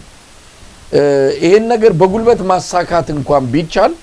ውስጥ ያለው ነገር ይፈቅድለታል ወይ? ኢትዮጵያ ውስጥ ባሁን ሰዓት እንዲ ተለያይተን በመሃላችን ግድግዳ ተሰርቶ አብይ አህመድ በፈጠረው የፖለቲካ ቀውስ ምክንያት ኢትዮጵያውያን ከፍተኛ ውስጣዊ ችግር ቀውስ ውስጥ በገቡበት ሁኔታ እንዲህ አይነት ውጫዊ የሆነ ነገርን ማሳካት እንችላለን ወይ? ብንፈልገው እንኳን በኃይል ማሳካት እንችላለን እንኳን ቢባል ውስጣዊ ነገር ይፈቅድልናል ወይ? ውስጣዊ ነገር ቢፈቅድልን እንኳን ውጫዊ ነገሮች ደግሞ አሉ። ቀደም ሲል አንተ ተጠቀስካቸው የህግ ጉዳይ አለ፣ ዓለም አቀፍ ግንኙነት አለ፣ ብዙ ነገሮች አሉ። እነዚህ ነገሮች ሲፈቅዱልናል ሁለቱ ነገሮች ባልተጣጣሙበት ሁለቱም ነገር ከአብይ አህመድ አጠገብ አይደለም አሁን ያሉት። ውጫዊ ነገሩም አይፈቅድለትም፣ ውስጣዊ ነገሩም አይፈቅድለትም። ሁለቱም በእጅ በሌለበት ሁኔታ ወታደር ተማምነ እሱም ወታደራዊ ነገሩ ራሱ አሁን እየገለጽክ እንዳለው ወታደራዊ አቅሙም ራሱ አይፈቅድለትም። አማራ ክልል ምንድነው የሚባለው እንደዚህ አይነት እኮ የአንድ ሀገር መከላከያ ሰራዊት በዚህ ደረጃ ሲማረክ በዚህ ደረጃ ሲሸሽና ሲመታ የተናናቀም። ስለዚህ ውስጡም ውጭም ካልፈቀደለት አብይ አህመድ ምን ነገር ይዞ ነው እንዲህ አይነት አጀንዳ? በጣም ትልቅ አጀንዳ ነው፣ በጣም ትልቅ ከባድ እንዴት አድርጌ ያሳካለው ነው? ውጭም አይፈቅድለትም፣ ውስጣዊ ሁነቶችም የሚፈቅዱለት አይደለምና እዚህ ላይ በደንብ መነጋገር የሚያስፈልግ ይመስለኛል። አሁን እኮ ያልኩት ያልነበረው ነው የውጭውን በዝርዝር ሄደንበታል። በውስጥ ምልህ እሱ መቼም እንግዲህ መንግስት ነው፣ አማካሪዎች አሉት፣ የጦር አማካሪዎች አሉት፣ የፖለቲካ አማካሪዎች አሉት። እነዚህ ቁጭ ብለው እንደሚተነትኑት እኛም እውነት ሪያሊቲውን መተንተን ነው። ቅድም ላቀረብከው ነገር ለአንድ ደቂቃ ላይ ለዚህ የኢትዮጵያ ባህር በር ቢኖራት ምናምን ነገር የማይወዱ ተቀርቀራ ለዘላለም እንድትኖር የሚፈልጉ ምናምን ለሚሉት መልስ አልሰጥም። ምክንያቱም ምልህ በታሪክ ቅድም አስቀምጨዋለሁ፣ በስብና በታሪክ በዘር ማንዘራችን ምናምን ነገር ከሀገር ጥቅምና ከሀገር አርበኝነት ታሪክ ጋር በማይበጣጠስ ክር የተሳሰርን ሰዎች በሌላ በኩል ትናንትና ታሪኩን ባክግራውንዱ ምን እንደነበረ ዘር ማንዘሩ ምን ሊመስል እንደሚችል የምናውቀው ሰው መጥቶ አርበኛ ሆኖ እኛን በሌላ ነገር ሲከስ መልስ አልሰጥም። ምክንያቱም መልስ መስጠት የለ ዲፌንሲቭ በሆነ መንገድ የታወቀ አቋም ነው ያለን። ወደ ምንም በሚመለከት እኮ የሚገርም ነገር የሱ ዲጂታል ካድሬዎች እኮ ቀደም ብሎ በእኔ በጻፍኳቸው መጽሐፎች ላይ ያስቀመጥኳቸው ነገሮች እያነሱ እኮ አንዳርጋቸውም ይሄን ብሎ ነበር በሚል እኮ እስከ መተንተን ሄደዋል። ያለኝ አቋም ግልጽ ነው። የኤርትራ መንግስት ቀደም ብሎ ጽሁፎችን ማንበቧቸዋል እኮ ያውቃቸዋል። እነዛ ጽሁፎች ከዘመናት በፊት ሁኔታዎችን በሚገባ ባለማሰብ ባለማሰላሰል ሌላ አማራጭና መፍትሄ አለው ወይ የሚል ነገር ሳይመረመር የተጻፉ ጽሁፎች ናቸው። አሁን እኮ ምንመለከተው ያለው በእድሜያችን በገፋበት በሰከንበት አጠቃላይ የዓለም ሁኔታ ምን እንደሚመስል የሀገራችን የውስጥ ሁኔታ ምን እንደሚመስል በመናቅበት ሰዓት ላይ ነው እየተነጋገርን ያለነው እንጂ በስሜትና በሌላው መንገድማ እነሱ ብቻ አይደሉም ያለው። አይ ካን ቴል ዩ ብዙ ልነግር ይችላልው ያለው ኢቭን የኤርትራ መንግስት በእነዚህ አይነት ጉዳዮች ላይ እኔ ያለኝን አቋም በደንብ ነው የሚያውቀው ኤርትራ መንግስት ነው ያለው ስለዚህ ይሄንን እኔ ዲፌንስ ነገር ግን እነዚህ ነገሮች በሚገባ በሰከነ መንገድ ከተመለከትካቸው ይሄንን ነው እኔ በሂደት ከዘመናት በኋላ የደረስኩበት እንዲህ አይነት አካሄድ ሊሰራ አይችልም ያለም አቀፍም ህግ አጠቃላይ ያለም አቀፋዊ ሁኔታዎችም አይፈቅዱልህም ሁለተኛ ቅድም የጀመርነው ነገር አለ ወደሱ እንሂድ እና አገራዊ ሁኔታ ለምትለው ቅድም የዲፕሎማቲክ ጉልበት መሰረቱ ምንድነው በያስቀመጥኩት ነገር አለ እዛ ላይ ፉርሽ ኮንክ በኋላ የትኛውም አይነት ከዲፕሎማሲ ጋር የተያያዘ ሰላማዊ የሚሆን በጉልበት የተደገፈ ዲፕሎማሲ የትም አይደርስም ማለት ነው ሲጀመር ሁለተኛ ተጨባጭ አቅመንም እንደማንስ ተኋላ አማራ ክልል የሌሎቹን አንስቻለሁ የእንደ አይነት አቅም የለው አብይ ታዲያ ምኑን ተማምኖ ነው ለሚለው ጥያቄ አብይ ሞስት ፕሮባብሊ በዩኤ የሚሰጡ ድሮኖችን ከዛ በኋላ ደግሞ ባለፉት ጥቂት ዓመታት የገዛቸው ጂፒኤስ የሚጠቀሙ መድፎችን ረጃጅም መድፎችን የመሳሰሉትን ታንኮችን እንደ ድሮ ማስተኳሽ ሳይሆን በጂፒኤስ ቦታ መርጠው የፈለጉትን መምታት የሚችሉ ታንኮችን የመሳሰሉትንና እንደዚህ አይነቶችን ቴክኖሎጂዎችን ተማምኖ ነው እንጂ እግረኛ ሰራዊት ተማምኖ አይደለም አሁን ይሄንን ያወራ ያለው ደጋግሞም ሲያወራ ሰምተው ከሆነ የቴክኖሎጂ ላይ የተመሰረተ ውጊያ እናደርጋለን ነው የሚለው ሰምተው ከሆነ ማነው እስራኤል ጋርን ለመደብደብ ሰራዊት እኮ ማስተማራት አላስፈልጋትም ሲል ሰምተዋል አንድ ጊዜ ስለዚህ ያሰበው ያለው የእግረኛ ሰራዊት አይደለም በእነዚህ በከባድ መሳሪያዎች ውጊያ ካደረኩ በኋላ ውጊያውን ከባድ መሳሪያ እንዳሸነፍኩኝ በጥቂት ብዛት የሌለው ወታደር እንዲቆጣጠረው በማድረግ በድል ወጣለው ብሎ ነው ካልኩሌት ያደረገ ያለው ማለት ነው ይሄ ነገር እንግዲህ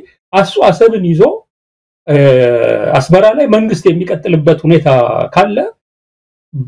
በካውንተር በጸረ ወረራ ውጊያ በተለያዩ ስልት መጠቀም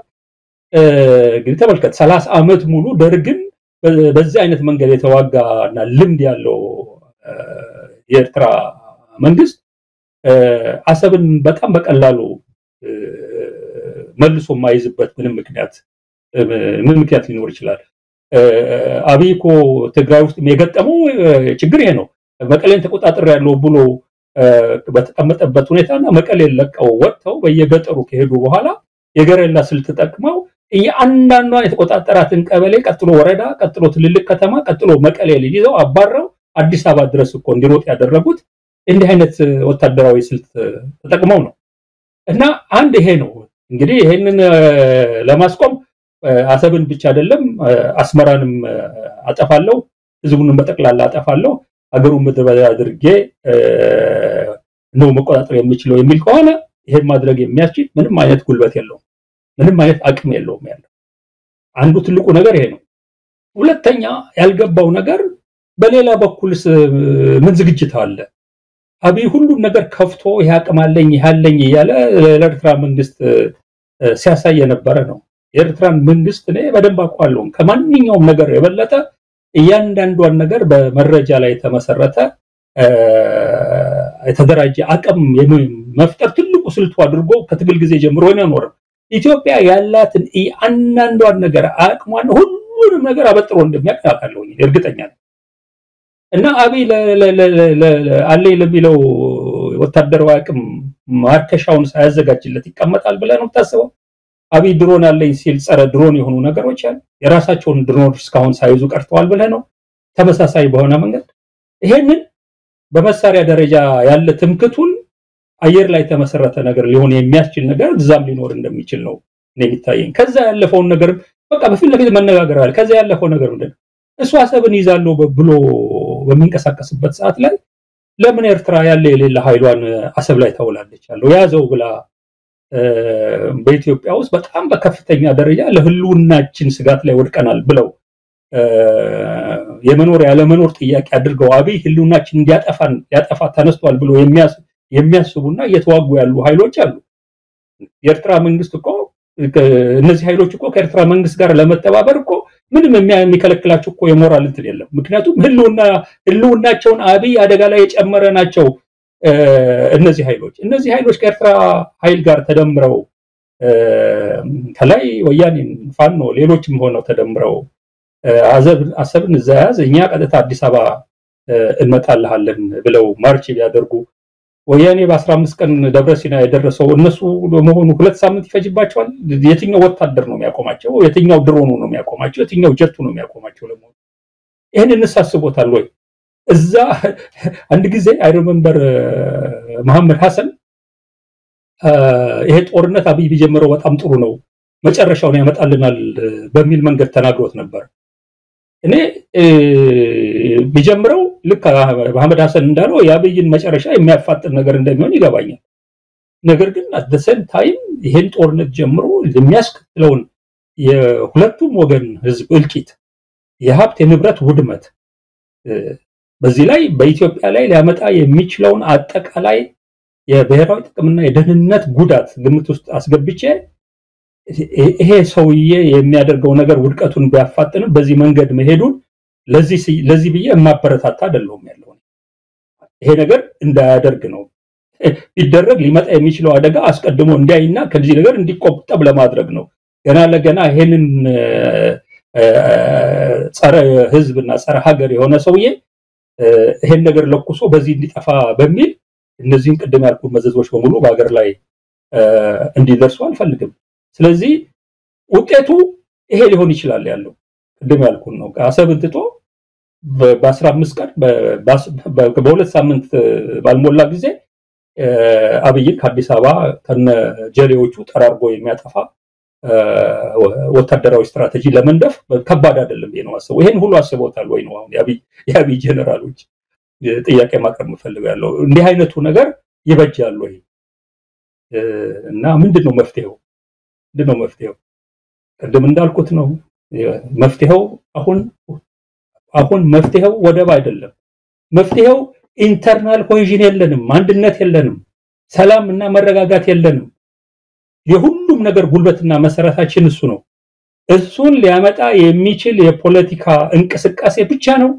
በሁሉም መንገድ ብሔራዊ ጥቅማችንን ማስከበር የሚችለው ነገር መስመር ማስያዝ የሚችለው አብይ እንዲህ አይነቱን ነገር ማድረግ ይችላል ወይ እኔ አይመስለኝም እና እዳው ማን ላይ ነው የወደቀው ያለው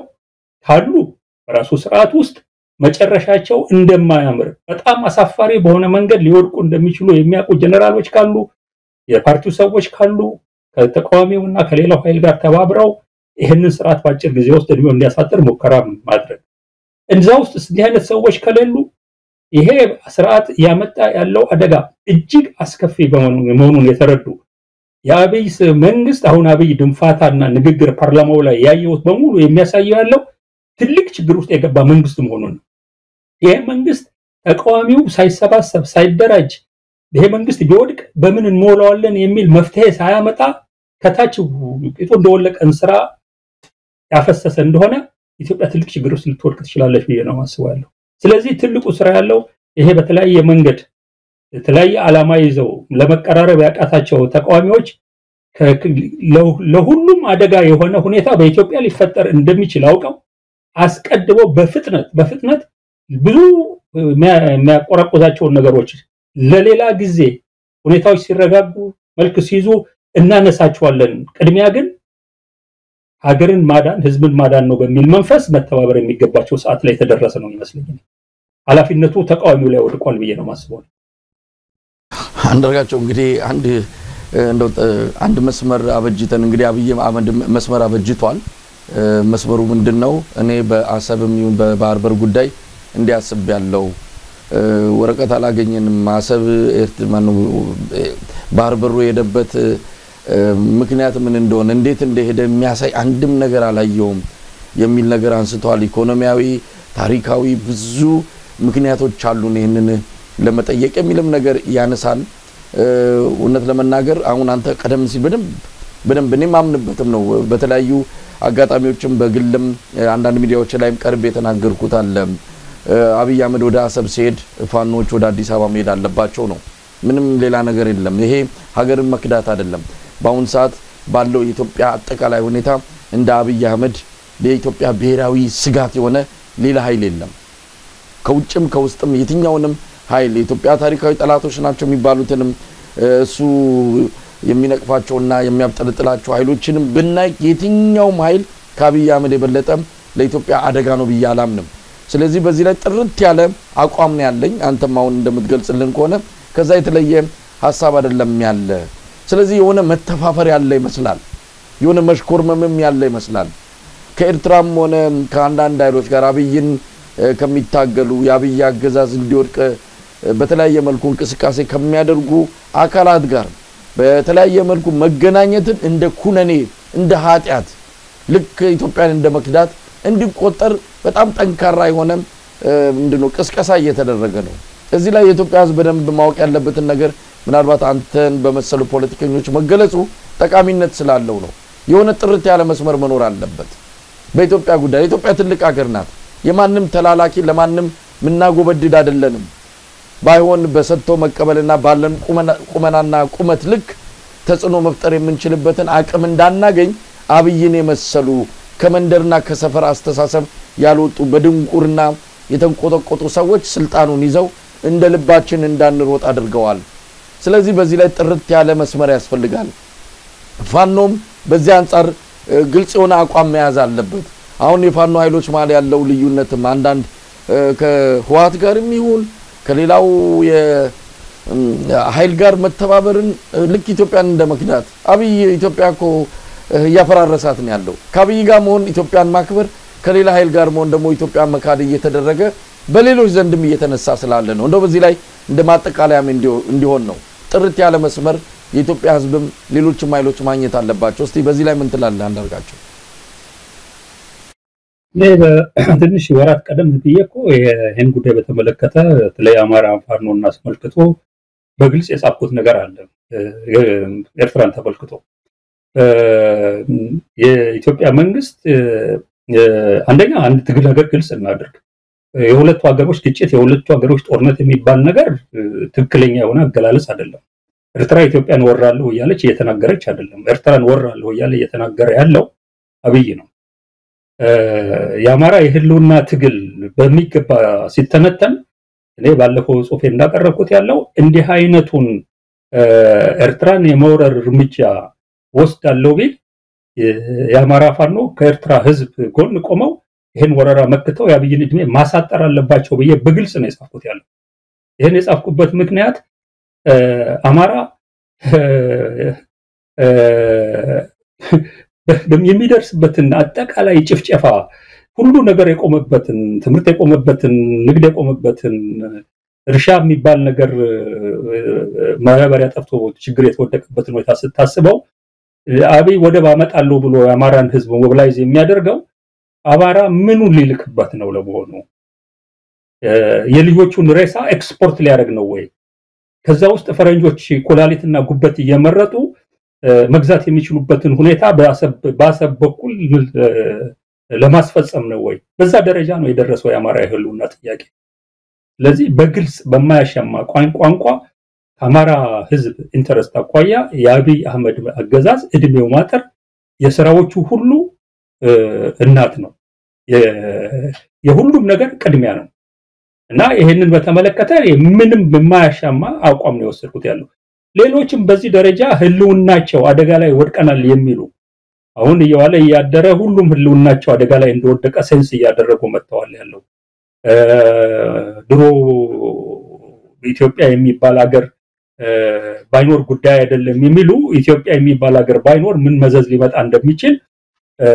እየተረዱ የመጡ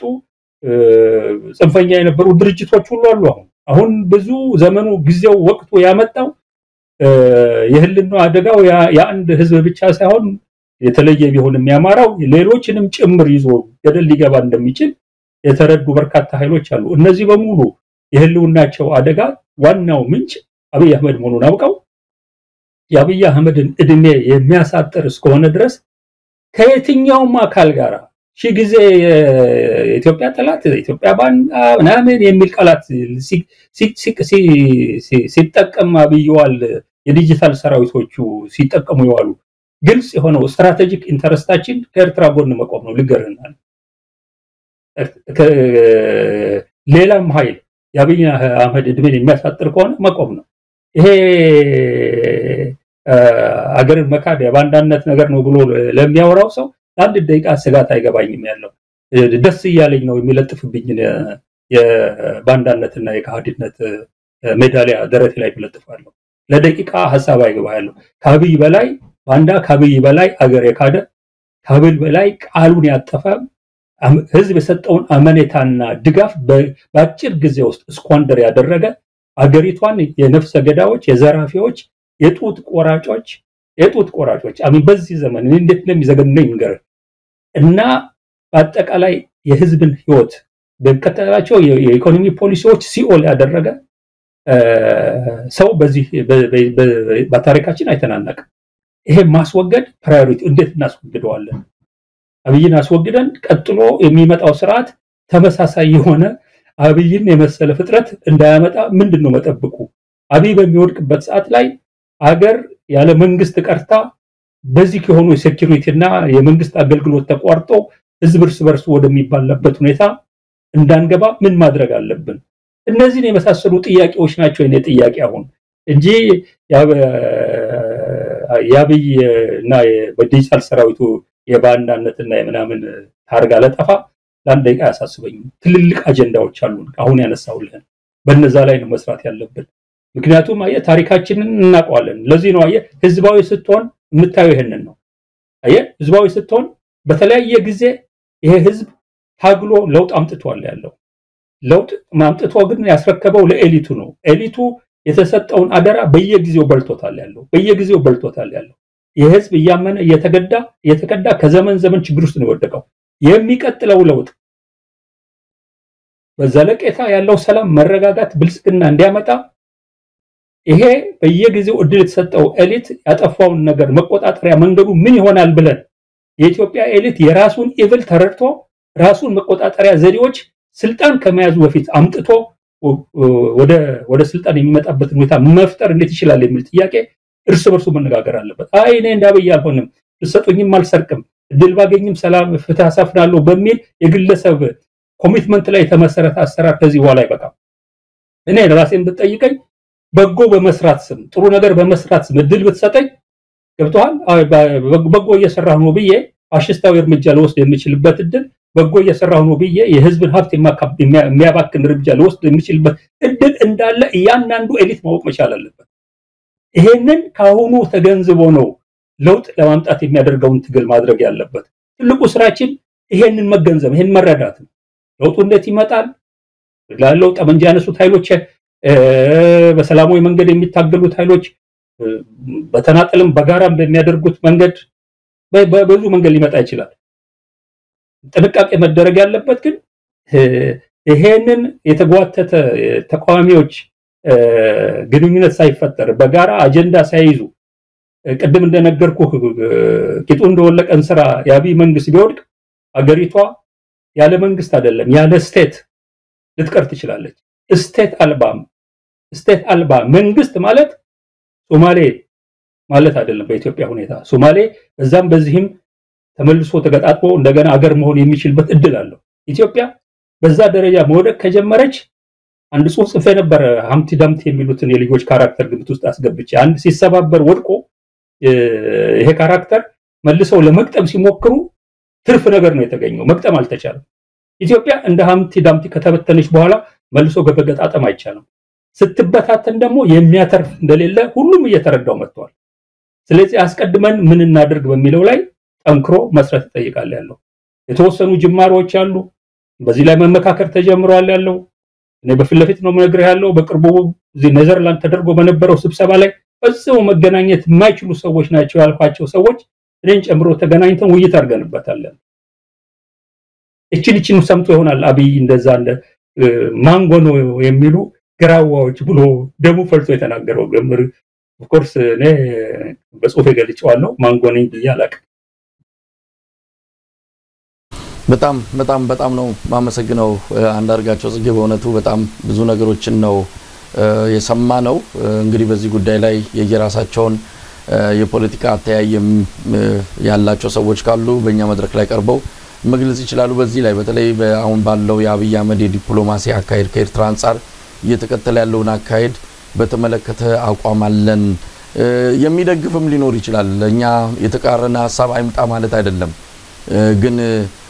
በዚህ አንፃር ላይ በደንብ ገፍቶ በደንብ ቁመና ኖሮት የሚሄድ ሐሳብ አለኝ የሚል ካለ መጥቶ መከራከር ይችላል። ለማንኛውም አንዳርጋቸው ጽጌ በብዙ ጉዳዮች ላይ ለነበረን ቆይታ በአንከር ሚዲያ ታዳሚዎች ስም ከልብ ነው ማመሰግነው። እግዚአብሔር ይስጥልኝ። መልካም ቀን።